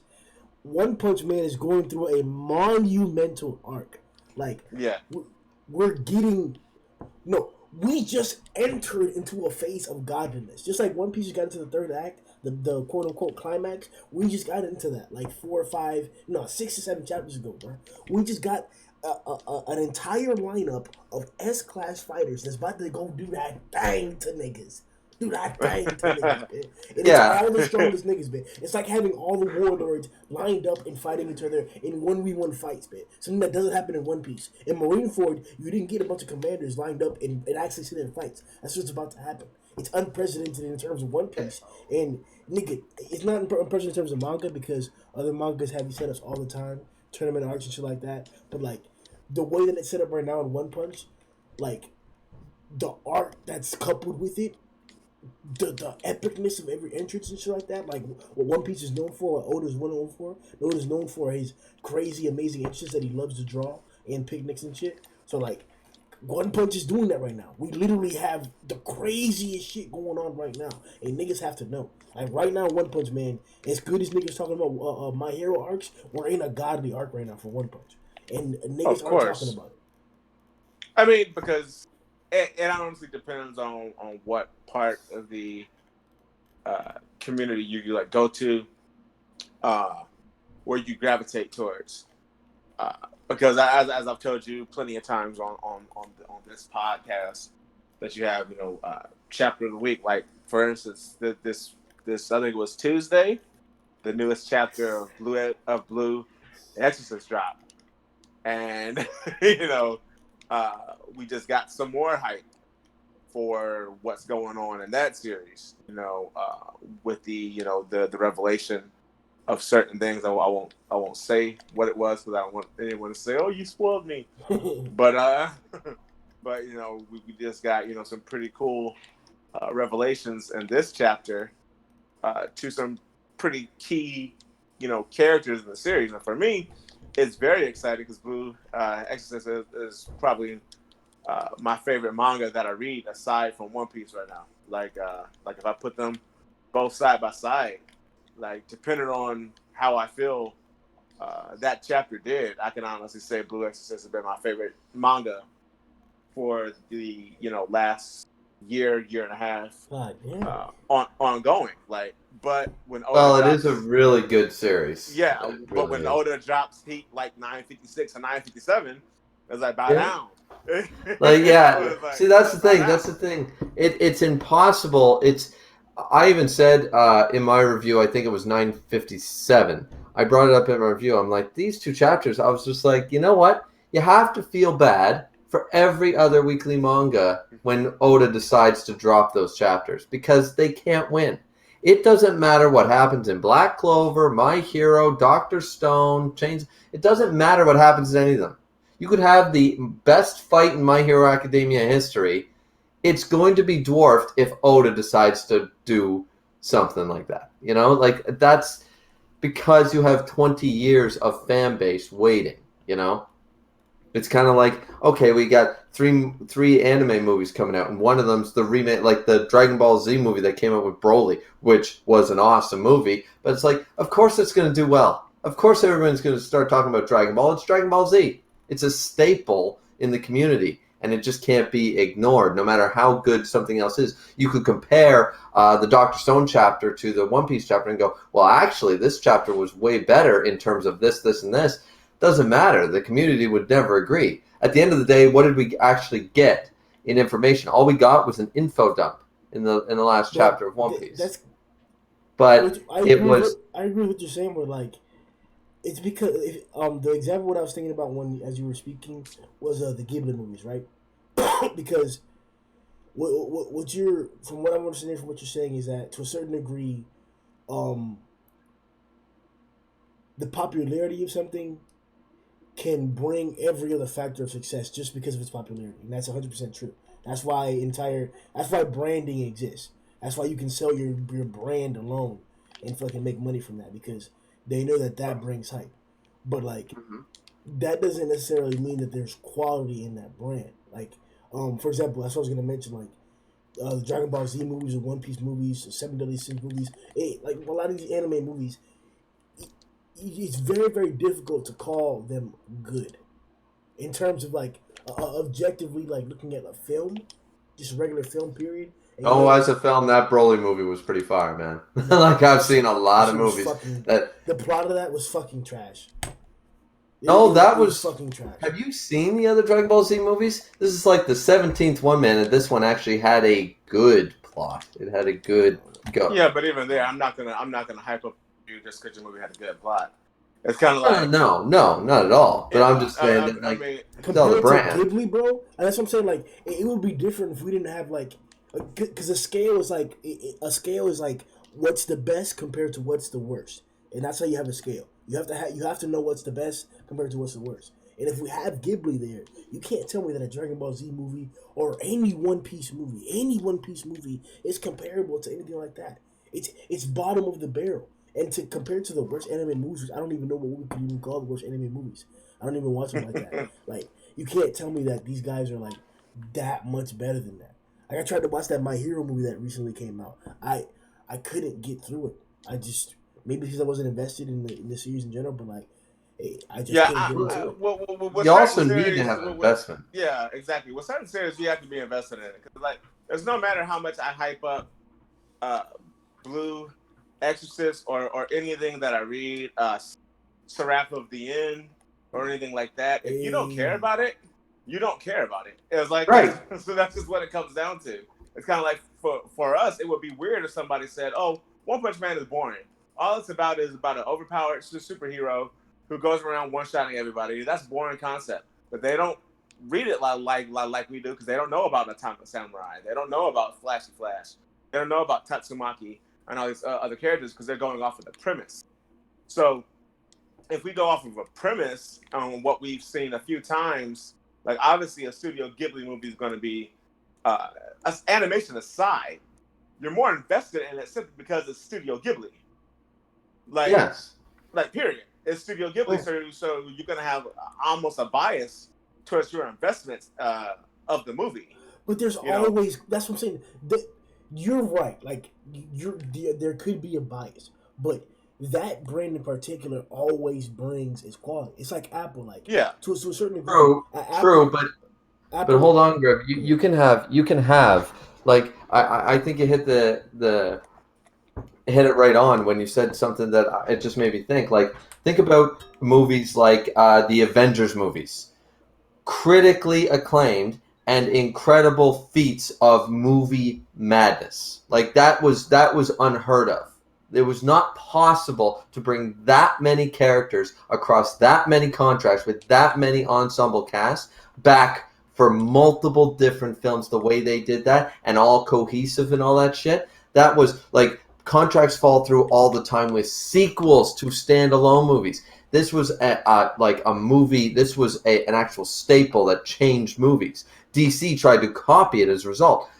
And I can sit back and go, God damn, some of the Avengers movies, like number 1 or 3, which are two of my favorites, I can sit back and go Infinity War, like, holy shit, what a fantastic movie. There could be someone there, but you can appreciate that because you're into that. But if I bring somebody who does not give a shit about superheroes, does not care about Iron Man, does not care about Spider-Man, does not care about Thor, and I bring them to see that movie, they might be able to, but they love movies. They might be able to appreciate the movie, but they are not going to think it's such a great fucking movie. They're not going to understand the weight because if you're not a fan, if you're not invested, it doesn't matter how good something is. It really doesn't. At the end of the day, you can appreciate it. Like I can appreciate Da Vinci's paintings. Wouldn't because he's a master painter. Doesn't mean I think they're great and would hang one on my wall. You know what I'm saying? So it's one of those things that you just have to kind of you have to appreciate the thing, like you were saying about the Dragon Ball Z movie. Well, yeah, like you're like Studio Ghibli and stuff like that. I'm like, yeah, that's fine. But me as someone who grew up with Dragon Ball Z and stuff, I'm invested in these characters. So when I hear a new movie is being produced in my lifetime that I can see as an adult objectively and go to the cinema and see that alone, that's a hype feeling alone. Because I've already had prior investment But that's into still that biased series. though, because I thought we were talking about like It is a bias, but I'm saying that everything is biased. You're, as Madara pointed out, you're automatically biased when you hear that studios that you know release good quality. They could make a shit movie tomorrow, but everybody would assume that movie's great before they no, saw it but because it's that there's studio. a way to address that. Like that issue is addressed by having the actual quality with the brand. That's what I was saying earlier. That like with Apple, for example, Apple is a company who just like any other like huge conglomerate or whatever, they can sell just their name, like just giving their name out, or whatever, and letting some other like private person use that name to do whatever they need business wise, and have that brand there. That's a thing that you can do, and that's quality. I mean, that's only possible because their products or whatever they're doing, their service they're providing, has certified quality. Like you can guarantee that. That's what I'm saying. That for the titles for anime movies, like Ghibli not only has the brand, the huge certified brand, but it has the quality always to back it up. You're not gonna go to a Ghibli product and not be satisfied or not be intrigued Yeah. or not enjoy it. Like that's not characteristic of those titles. But other anime titles in particular, for example, take the One Piece movies because that's what I've been most exposed to, so that's what I'm most familiar with, and I'm assuming that you guys have seen most of the One Piece movies too. Yeah, I've seen a few. Yeah. I've seen movies. I mean, I've Yeah. seen movie 6. I've seen movie 3, Strong World. Yeah. And they're not the best anime movies, like Nice by a action long shot. scenes, cool animation and Yeah, shit like that. But yeah, like as exactly. a movie to sit down and watch, like just like we're doing, because it's an objective look at it. Like a Ghibli movie doesn't have a continuation or whatever or a fan base behind it, like One Piece does. That could be a factor we consider, or it could not. It could necessarily, it could be negligible. We could say that we don't have to look at the fan base and shit because that's what a good movie is. That's what a movie is. Like I don't have to like see the entire rest of the source to get to that movie. If you want to call it Oh, a Yeah. niche, but then sure. If but that's the niche that the anime movie is in, that's fine. But then you're telling me that this anime movie is good within its niche. You're not saying that it's good in general. Like that's basically what I'm saying. well, We have to yeah, yeah, yeah. You have to separate those things. That's what I'm saying. Like there are Dragon Ball Z movies that I watched and I'd probably watch again. I don't think they're great films as a film, but I'm enjoying them because it's the characters, as you said, like the fights and stuff in said film.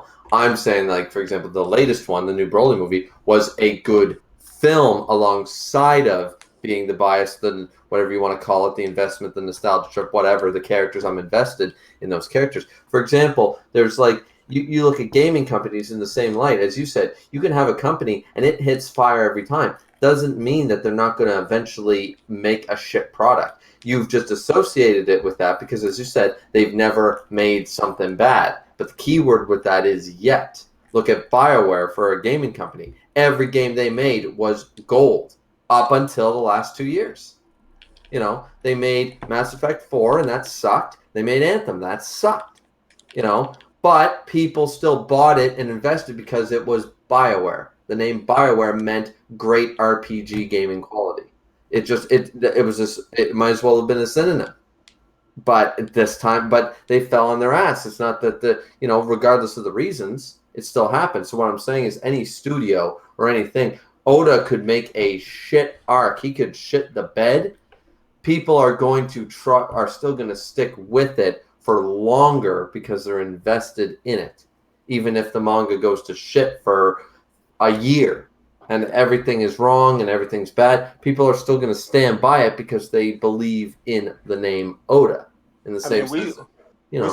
we saw that with Whole Cake Island. I mean, Oh yeah, the I whole was arc, yeah. the whole arc wasn't bad, but there are aspects of that arc that are like, That were oh, boring, that dragged exactly. on. I Yeah. was like, Oda Look at really look did at that. Bleach. I sat through the full Bring arc, and I didn't think the last arc was bad in Bleach because I like Bleach. And if Tite Kubo made a new manga tomorrow, I'd be like, okay, shit, this might be something I want to review. I'm hype because I believe in Tite Kubo. I know he can write something good because I remember the Soul Society arc. That shit was the best. So, it's the same with anything, I have to associate a name with something, but you also have to sometimes take the good with the bad. Just because someone's hit fire every time, well, that 101st shot might not hit,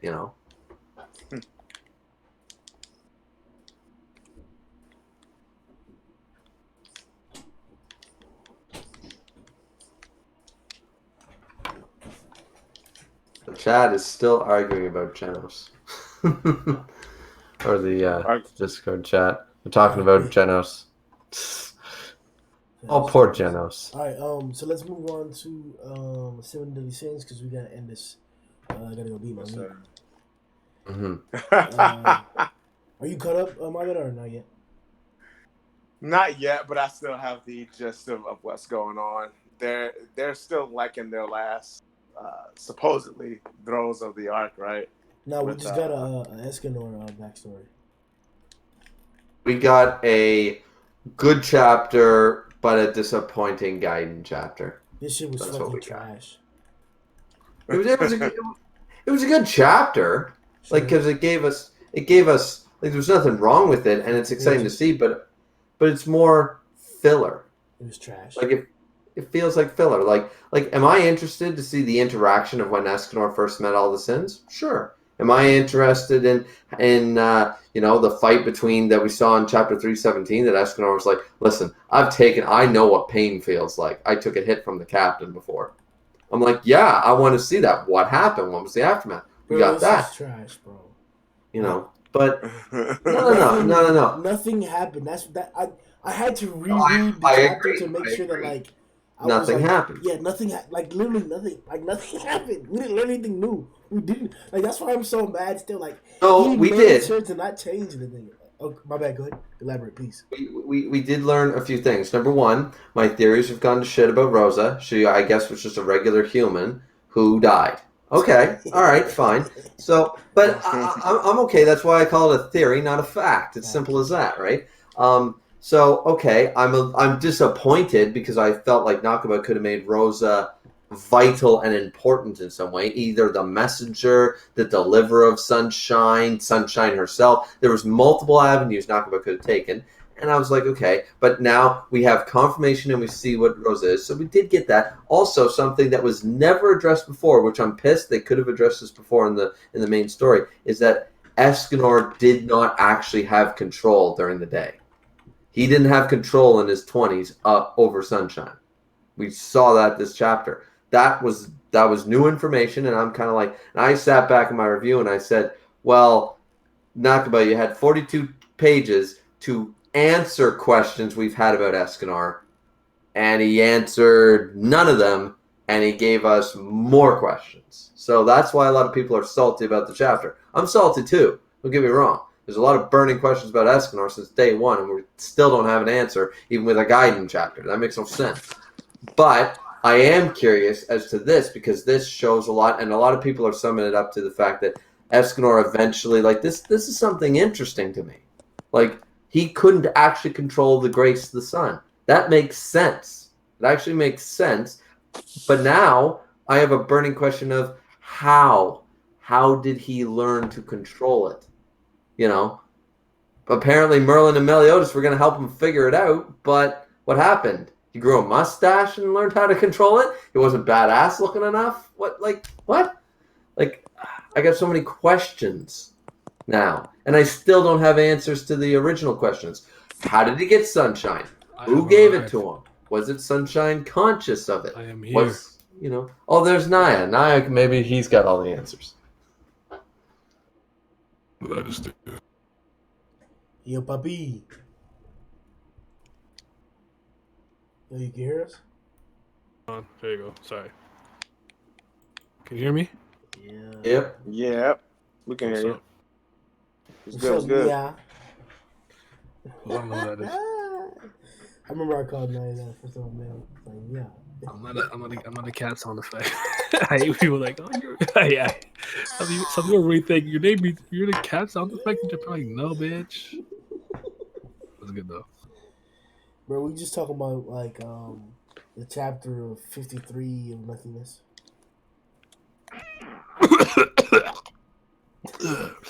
Trash. Just threw up on it, dude. Shit, garbage. Shit suck. Shit sucks. I don't even have anything nice to say. I really don't.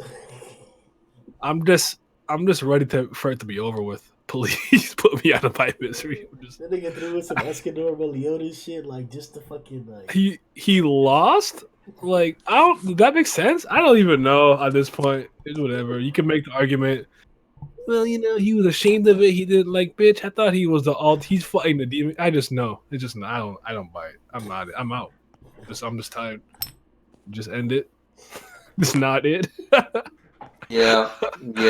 I am just ready to be over with. Zeldris and Gelda got together. Hopefully they stay together. I think I'll call it a win. That's your W. That's your W. I'll call it a win. 7 out of 10. We good. Okay.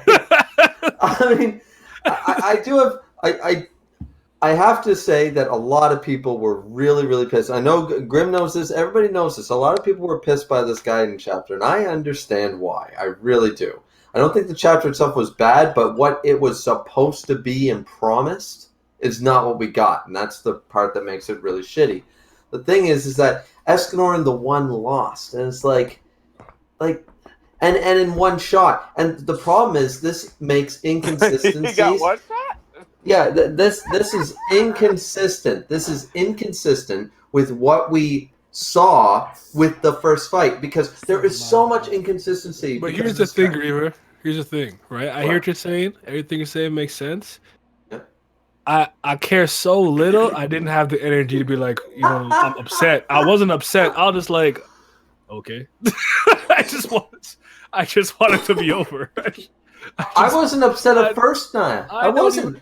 No, but think about it, like if I still cared, I would have been mad. But I was just like, bro, like I just read that shit, and like okay, and I forgot about it. Like I didn't even like. Honestly, if you guys were talking about this chapter would have never like appeared in my mind ever again in my life. After the conversation, I'll never think about it ever again. No, it was so insignificant. I don't care.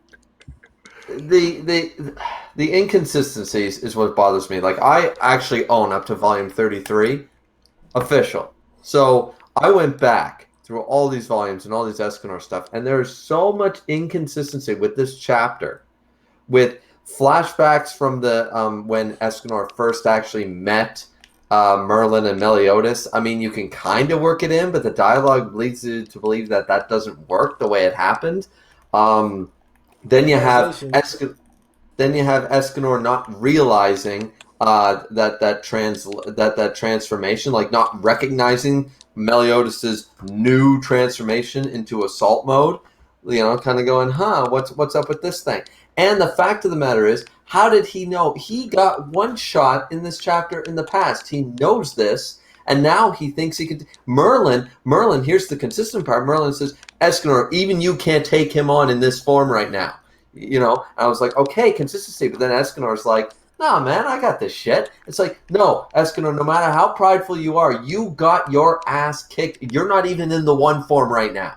Like, he went up against him before he entered the one in that fight and thought he could kick his ass. No. So, the dialogue, the cockiness grew as he grew. I agree with the dialogue, like it should have been changed, but I don't think his pridefulness would have like not allowed him to like be cocky in the second encounter. He should have definitely, like you pointed out, known him, recognized him completely, like all that shit. Like, yeah, that was bullshit. But like, come on, bro. His pride never fails, dog. No. I'm okay. I'm okay with him doing that, but I think the dialogue wasn't Meliodas also stronger than he was before when he was. He should be apparently. Didn't they say that? Like when he? They said that. So yeah. I feel like there's an offhanded comment like he's actually a lot more powerful than he was when he was whatever captain of something along those lines. Yeah. So, and I don't know. Like I said, Who the fuck cares? He's swapping hands with the Demon King. None of this I'm, matters. yeah. None of it I'm not. matters. It doesn't matter anymore. No, what Power I think. scaling has been thrown out the window. Oh, This is Dragon Ball Super. None of it But matters. remember, whoa! But None of it matters. Can we blame the Demon King, not the sins, but can we blame the Demon King for the power scaling? No, I could blame the manga, the fucking manga. Because honestly, how can you blame? Because really, fucking Konoyoru out of him. it's not the main character's power scaling that's off. It's Yes, the it reaction of the people they have fought. No, Meliodas is still consistent. No, Vaughn is still bro. consistent. Deanne is consistent. Meliodas destroyed Danafor by releasing energy, bruh. And we haven't seen that since ever, bro. When the fuck has he done anything like that, man? That nigga hasn't been scared appropriately, dog. No, them niggas changed that shit, man. Like, we should be, like, Meliodas should be fucking niggas, bro.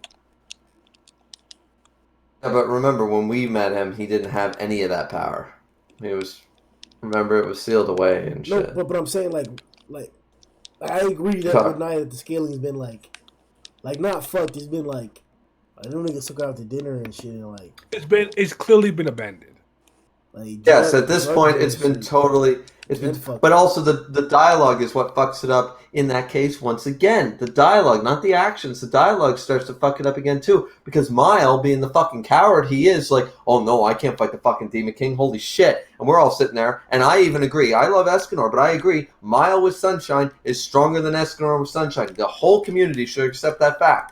Miles stands there and goes, Escanor, there's no point in you having it because you can't do shit. So when Escanor goes and does shit, it looks bad on Escanor. Meanwhile, no, that looks bad on Mile because Miles too much of a coward to realize maybe I could have done something. Bro, it makes it like look bad on Mile could have fought. Fuck Escanor. Mile could have fought. Mile could have fought the Demon King to the same level that Escanor is fighting him right now. Mile just didn't want to. That's the author's fault. But, no, that's the author's fault. All right, yeah, but I don't know. Like, I kind of feel it. Like, would you want to? I'm like, I'm tired. Like, fuck all that. Stupid. You do it. Like, what? And Miles actually up there, literally watching Escanor be what he should be doing. I'm just tired. Like, can I take a break, please? Damn, I feel it. And clearly we see this evolution too. Like, I can accept the fact that because every other character in this series, it's like Dragon Ball Z. They get stronger as they get older and do more fights. That Taizai has shown us that. So I can accept that Escanor, when he fought in this Gaiden chapter against Meliodas, and he wasn't even in control of Sunshine, so there's something to be said for that. Now, 20 plus years later, is far, far stronger than he was back then. However, we should have seen that. That should have been told to us, or we should know that by now. It shouldn't just be like everyone in this community going, wait, what? And head scratching about it and trying to summarize it. It should have been accepted like, oh yeah, well, of course he'd be weaker right now. You know, as he should be stronger, not as strong as a Demon King. That's kind of weird. But now he's going the legendary Super Saiyan form after the one is done. You know what another big problem is? He should have stuck with the romance focus and not fucking off with this rest of this bullshit here. Like, if it would have just ended with bro. Matter of fact, dog, I'm gonna make a video about that shit because he should have done it, bro. Mael, when he saw that Elizabeth wasn't gonna go with him, like in that fight, bro, when he had the commandments, he should have tried to kill her, and that's when Meliodas should have came back resurrected from that shit with fucking half the commandments, and he was gonna get the rest from Mael by fighting and shit, and then he was gonna see her and then kill that nigga and then get the whole sorrowful, oh, why it's me and whatever, and then we was gonna get the truth or whatever reveal that like. That would have been a way better conclusion. Yeah, we should have got something that involved love and Meliodas, but like. I thought that's what we were hyping to. I thought we were hyping to the fact that like Meliodas had 5, Mile was going to get 5, and then it was going to be 5v5, and these two crazy, like I thought that was going to be the battle, and then we never really got that, and the Demon King has been trash ever since chapter 300, and the Sinner was made a joke out of, and there's just like there's so much. How did Nakaba fuck this up so bad? That's all I'm wondering. I mean, I've come full circle, as I've said in multiple reviews now, because it's been months. But at this point, I'm just here for the good art and the fights. Because does it make sense? No, but seeing Demon King and Escanor go fisticuffs and seeing the one form, at least it's hype. I mean, because the series right now has very little else. You know, because all the characters' storylines are pretty much wrapped up. Bon and Elaine are wrapped up. Deanne and King are wrapped up. Here's the thing, though. It's you not know? even hype because it doesn't make sense. Like, for me, it's hard to get excited when I don't think something makes sense. Because there's always a part of me where, like, this scene is cool in a vacuum, but how we got here was not it. And one of the best examples I always use is basically the last season of Game of Thrones, right? Mhm. A lot of the things that literally happened, no one has an issue with. It's just the progression. The way we got there, it was too fast. It was a little nonsensical. It didn't make sense. So when the narrative, what she did, we're kind of just like, wait, what? You know, like what? Like what? Why is Yeah. she? This is inconsistent with everything we've seen prior to her character to a certain degree. So with this, like, I'm like, okay, yeah, he's in the one form. He's putting in work. He's throwing hands. But the part of me is like, okay, that's cool, but this don't make any kind of fucking sense. So I it's mean, not even yeah. hype. It's just ass I mean, cheeks. but Naya, you have to admit, like one of the things I've said this in a lot of my reviews is that I can't. Why would I go on and blame an arc doing a chapter by chapter review? It doesn't make sense. I have to look and I explained this many times because I was getting a lot of hate because I was always bitching about chapter 300 of Taizai way into like the review 308. It's like eventually you have to come to this full circle where you just basically go, I have to look at the 17 pages are given to me that week. I can't bitch about chapter 300 in chapter 328 to that point. This is not a rant video. But if it connects, of course you can. Yes, it can. If an issue from chapter 300 is bleeding into chapter 300 and something, of course you can keep bringing it up because it matters. This is my like that's not a spoiling thing, but my current problem with some stuff with Tower of God is some things from the last station are bleeding into part 3, season 3, where it's like this particular issue permeates, and because you didn't deal with it properly here, I'm still bringing it up because it's still a problem. These you can address. Fuck. I mean, yes, and I still address them, but I don't get heated about it, and it's usually just an offhand comment. Like I'm like, well, this really shouldn't be happening, but the Demon King fucked up the power scaling. So, anyways, and then I just move on, right? I still mention it, but I don't go on about it anymore because that's fine. Because letting it bleed in, sense. it's like it was a few chapters ago. Grimm might know the Deanne chapter with the Mother Creation thing. That art and that attack were awesome. Why the fuck she didn't do that before? You know, that's a thing. Why it actually worked, why flying rocks worked against the Demon King, who's literally shattering the world. Why is anything working against the Demon King? Right. Why anything is working makes no sense. But I still sat back and said, and I made those 2 points, but only as I just made them. Because those are problems of the arc as a whole. They're not problems of this chapter. The chapter just had Deanne do an attack that was awesomely drawn, looked cool, and was like, okay, you know. So it's like I just try to focus more on what's going on in the actual chapter. That's the other thing too. That like when we went to fucking purgatory and found out about the Demon King's power, it was clear as fuck that what was supposed to be the Demon King was supposed to be Arc, the power of Arc. It does the exact opposite of what he does. Like it heals permanently. It just heals. So like it's literally meant to hurt the Demon King. It's the only thing that works against him naturally, and none of that has been apparent in the fucking cause at all. This bitch literally put arc on that nigga's blade and has done nothing. And she got the and I was defending that bitch when she got the whole bloodstained Ellie shit. This bitch, nigga, who? Nigga, ain't you? Yeah, that was brought up and then immediately dropped. It was like, yeah. Like touching the stove as a child. It's like, oh, okay, that's hot. We don't touch that anymore. And then this whole sacrifice of Escanor going up against the Demon King, like that's the whole premise here. That's why we got the Gaiden right now, is that he's going to sacrifice his life to save his friends, as though he's the only one right now that can actually fight him. Meliodas hasn't even used God form yet. And, as Grimm, you just pointed out, Arc, he can... Elizabeth can super arc fucking their weapons, and they can go to town on him. it's just literally a scenario like the whole thing in Naruto, where like Madara had the ability to absorb ninjutsu and shit. So you had to come with that nigga. It's like Guy did with them hands, do that thing to that nigga. It was supposed to be Yeah. that. We were supposed to be having like 5 to 6 chapters of nothing but swordsmanship up against the nigga we saw in Purgatory. I'm talking about in that form. But or a newer body, a cool body, not this fucking trash ass design or whatever. Just going super hand to hand, bitch. Him throwing out all kinds of spells, and them niggas not doing shit about it. Can't hit him with shit. Just out there getting bodied. Meliodas putting in work because he a god or whatever, and then Elizabeth coming through and shit, but at a lower strength level because she doesn't have command. She never had arc, or excuse me, she never had a grace bit. She was just like fucking archangel level bit without the shits. So like she has to be around Tarmiel and Sarmiel's strength right now. Bit. None of this fake ass like super powered up shit. That's how it should have been. And then she comes in with the team. The whole squad comes through and shit. You got the fucking the queen of the fucking giants and shit using the earth to attack this nigga. Even though it's magic, it's different because it's physical attacks.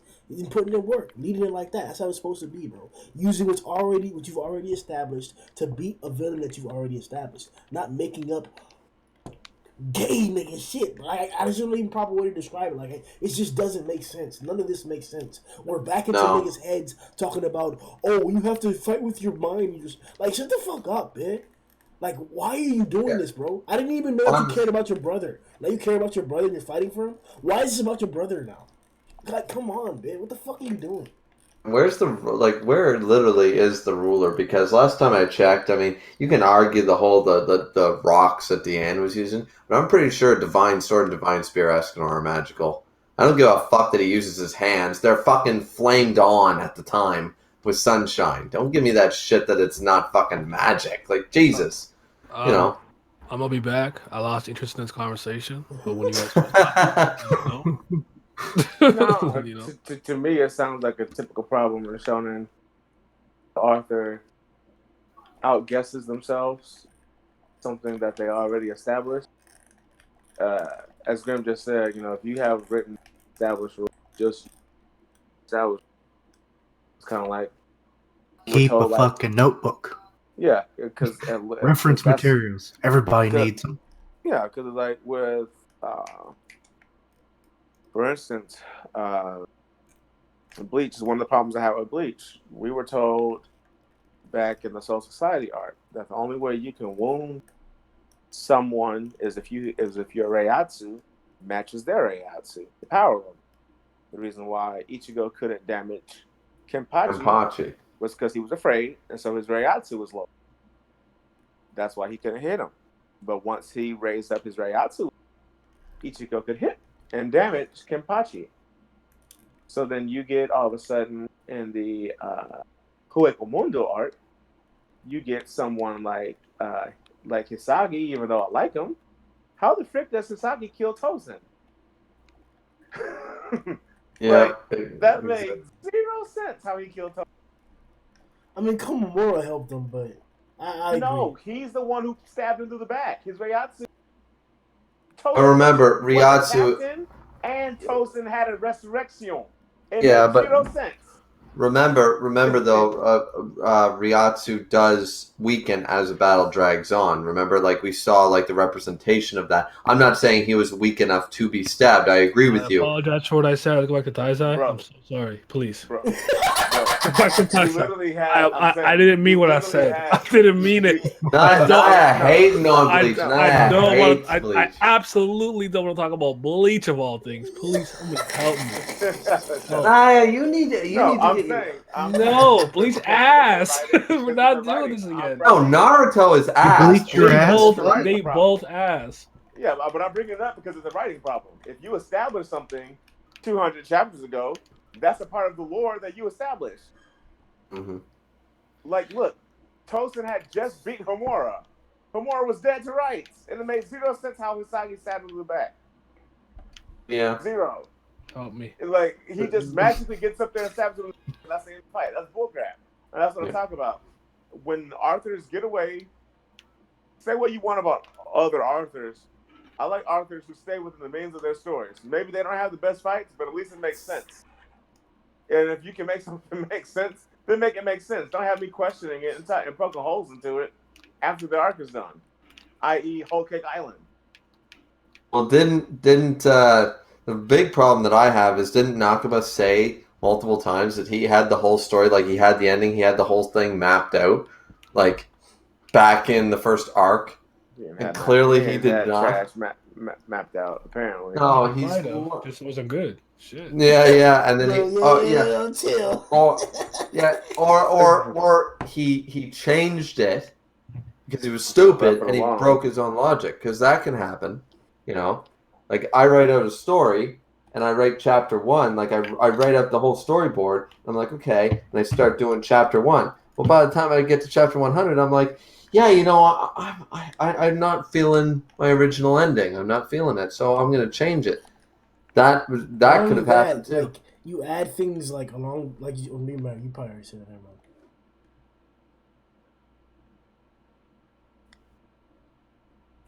But yeah, bro,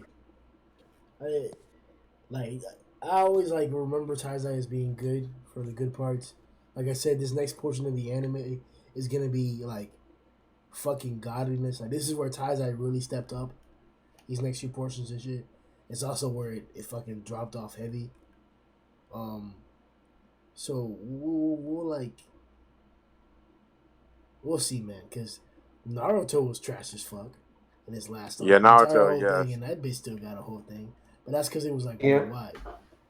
That's because the fight scenes were dope. That's the only reason why the Naruto anime stayed on. For the fight scenes. Yeah, Naruto only actually had good side characters. The main characters were all shit. Extreme mega cap. Naruto has no good characters. Yeah, I'm gonna say like I don't like any of the characters. They were like, no, I can't really. Oh come on! What's wrong? Any character that was good or interesting died or ended up being irrelevant.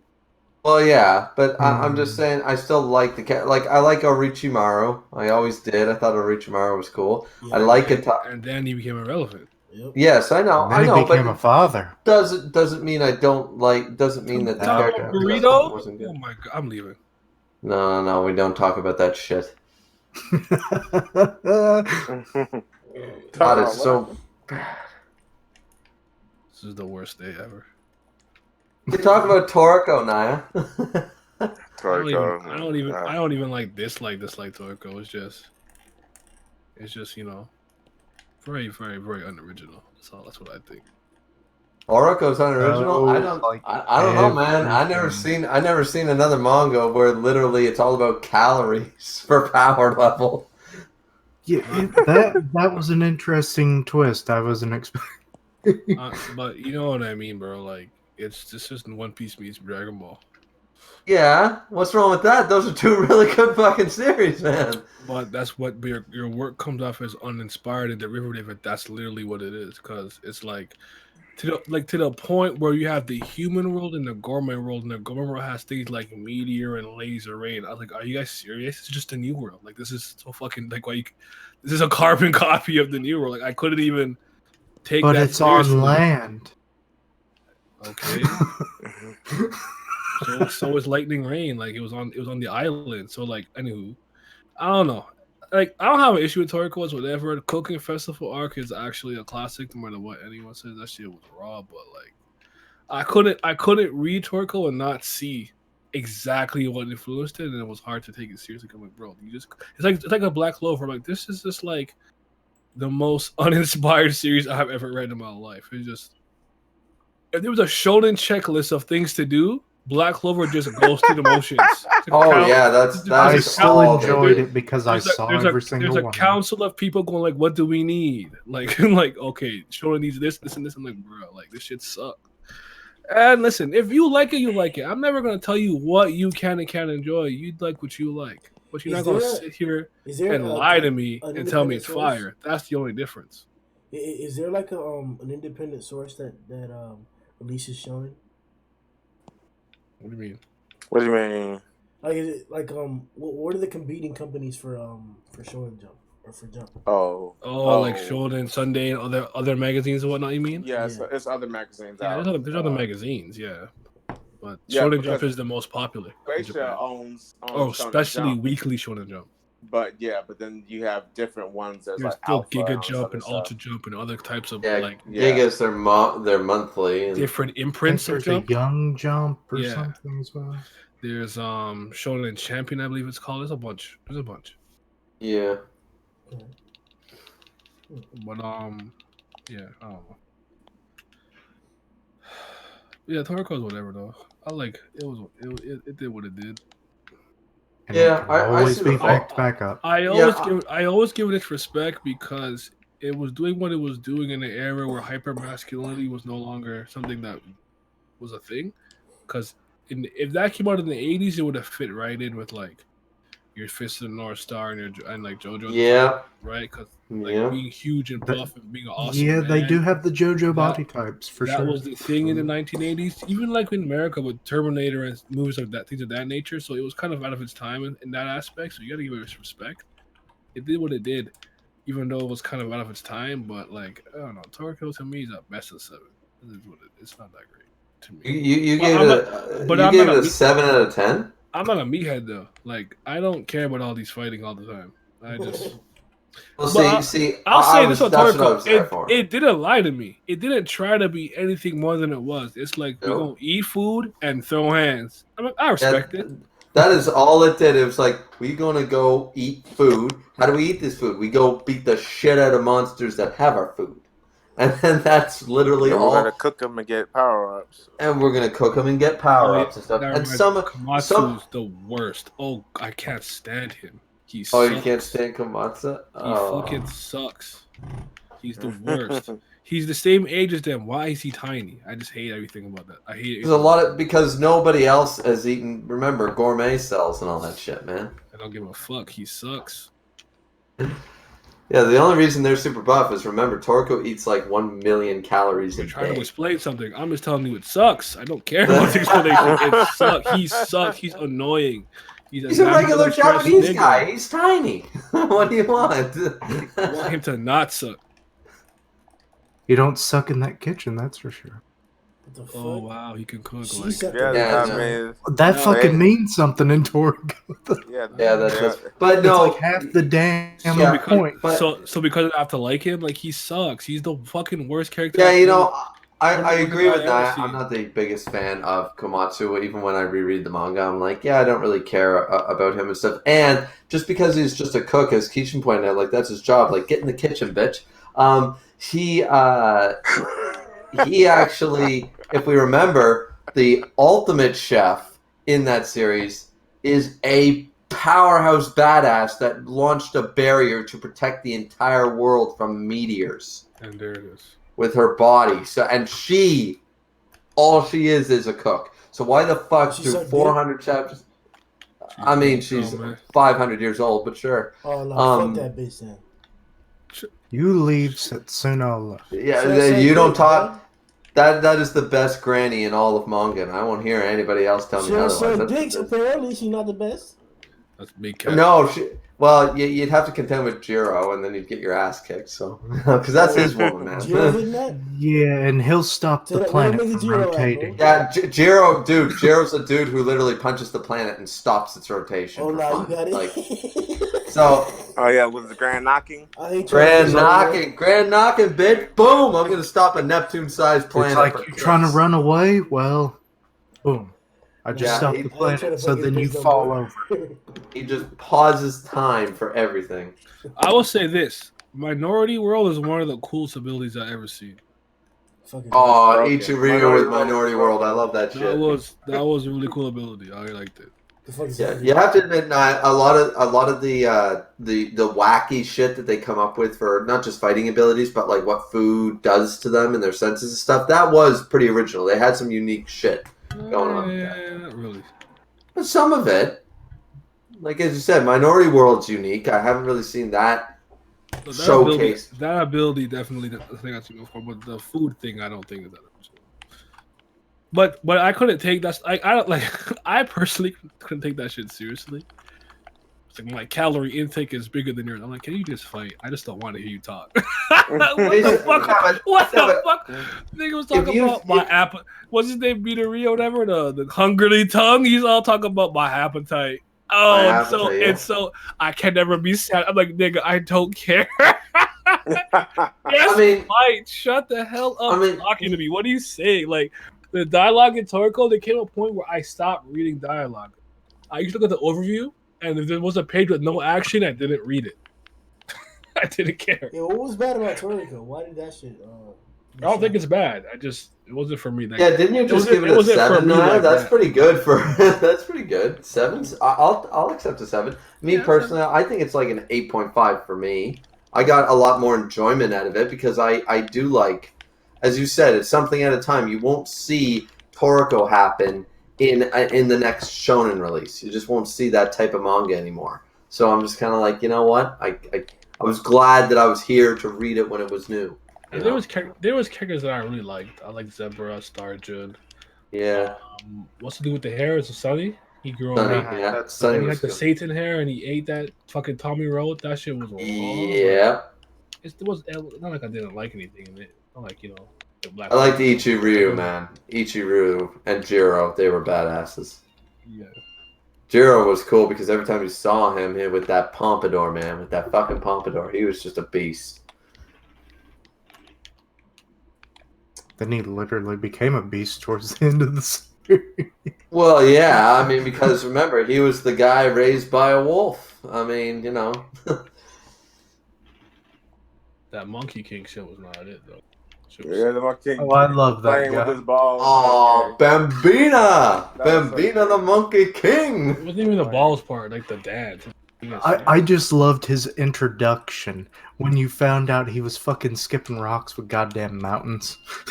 You know what I have to do. I have to say what I liked is that at the end of the day, without eating God and all that shit that they did, the fact of the matter is that Toriko, like when they tried to fight, like when they finally met with one of the 8 kings, like Heracles, and they met with one of the 8 kings, he basically Heracles like, dude, I'm one of the 8 kings. He snorts and kills him. And he walks Oh, away. the horse! Oh, I laughed so fucking hard. Bro, that when was happened. hilarious when he did that to them. That shit was the funniest thing I've ever seen in a long time. Oh, wasn't it great, Niall? Like, it was the best. It's like they think they can actually fight this horse. I'm like, I thought that shit was hilarious. I'm like, yo, bro, did you just on him? yeah, he sneezed him in half. He cut him in half with with one his nostril. I said, yo, he's dead. Yeah, and then he just walks away. And then he's like the last time the Horse King thought about dodging was about 3,000 years ago. It's like, holy shit! Like, this dude's nuts. He actually stomps and kills shit. He's just crazy. Its baby ran around the planet like in a second. Like, the fuck? That's what I loved about Toriko. The epicness scale could not be... Like, you haven't seen that shit since Dragon Ball Z. These planet-busting motherfuckers just all, like, doing stupid level shit. I mean, I've definitely seen it, but... I mean, I have, but I've never enjoyed it so much. Because the art was really good, too. The art was really detailed for that shit, so... Yeah, that was definitely something that got me. Because, like, basically when I first started reading it, like, every website was still using the, what was it called? The Melon Octopus cover art. Yeah. And I was like, what the hell is that thing?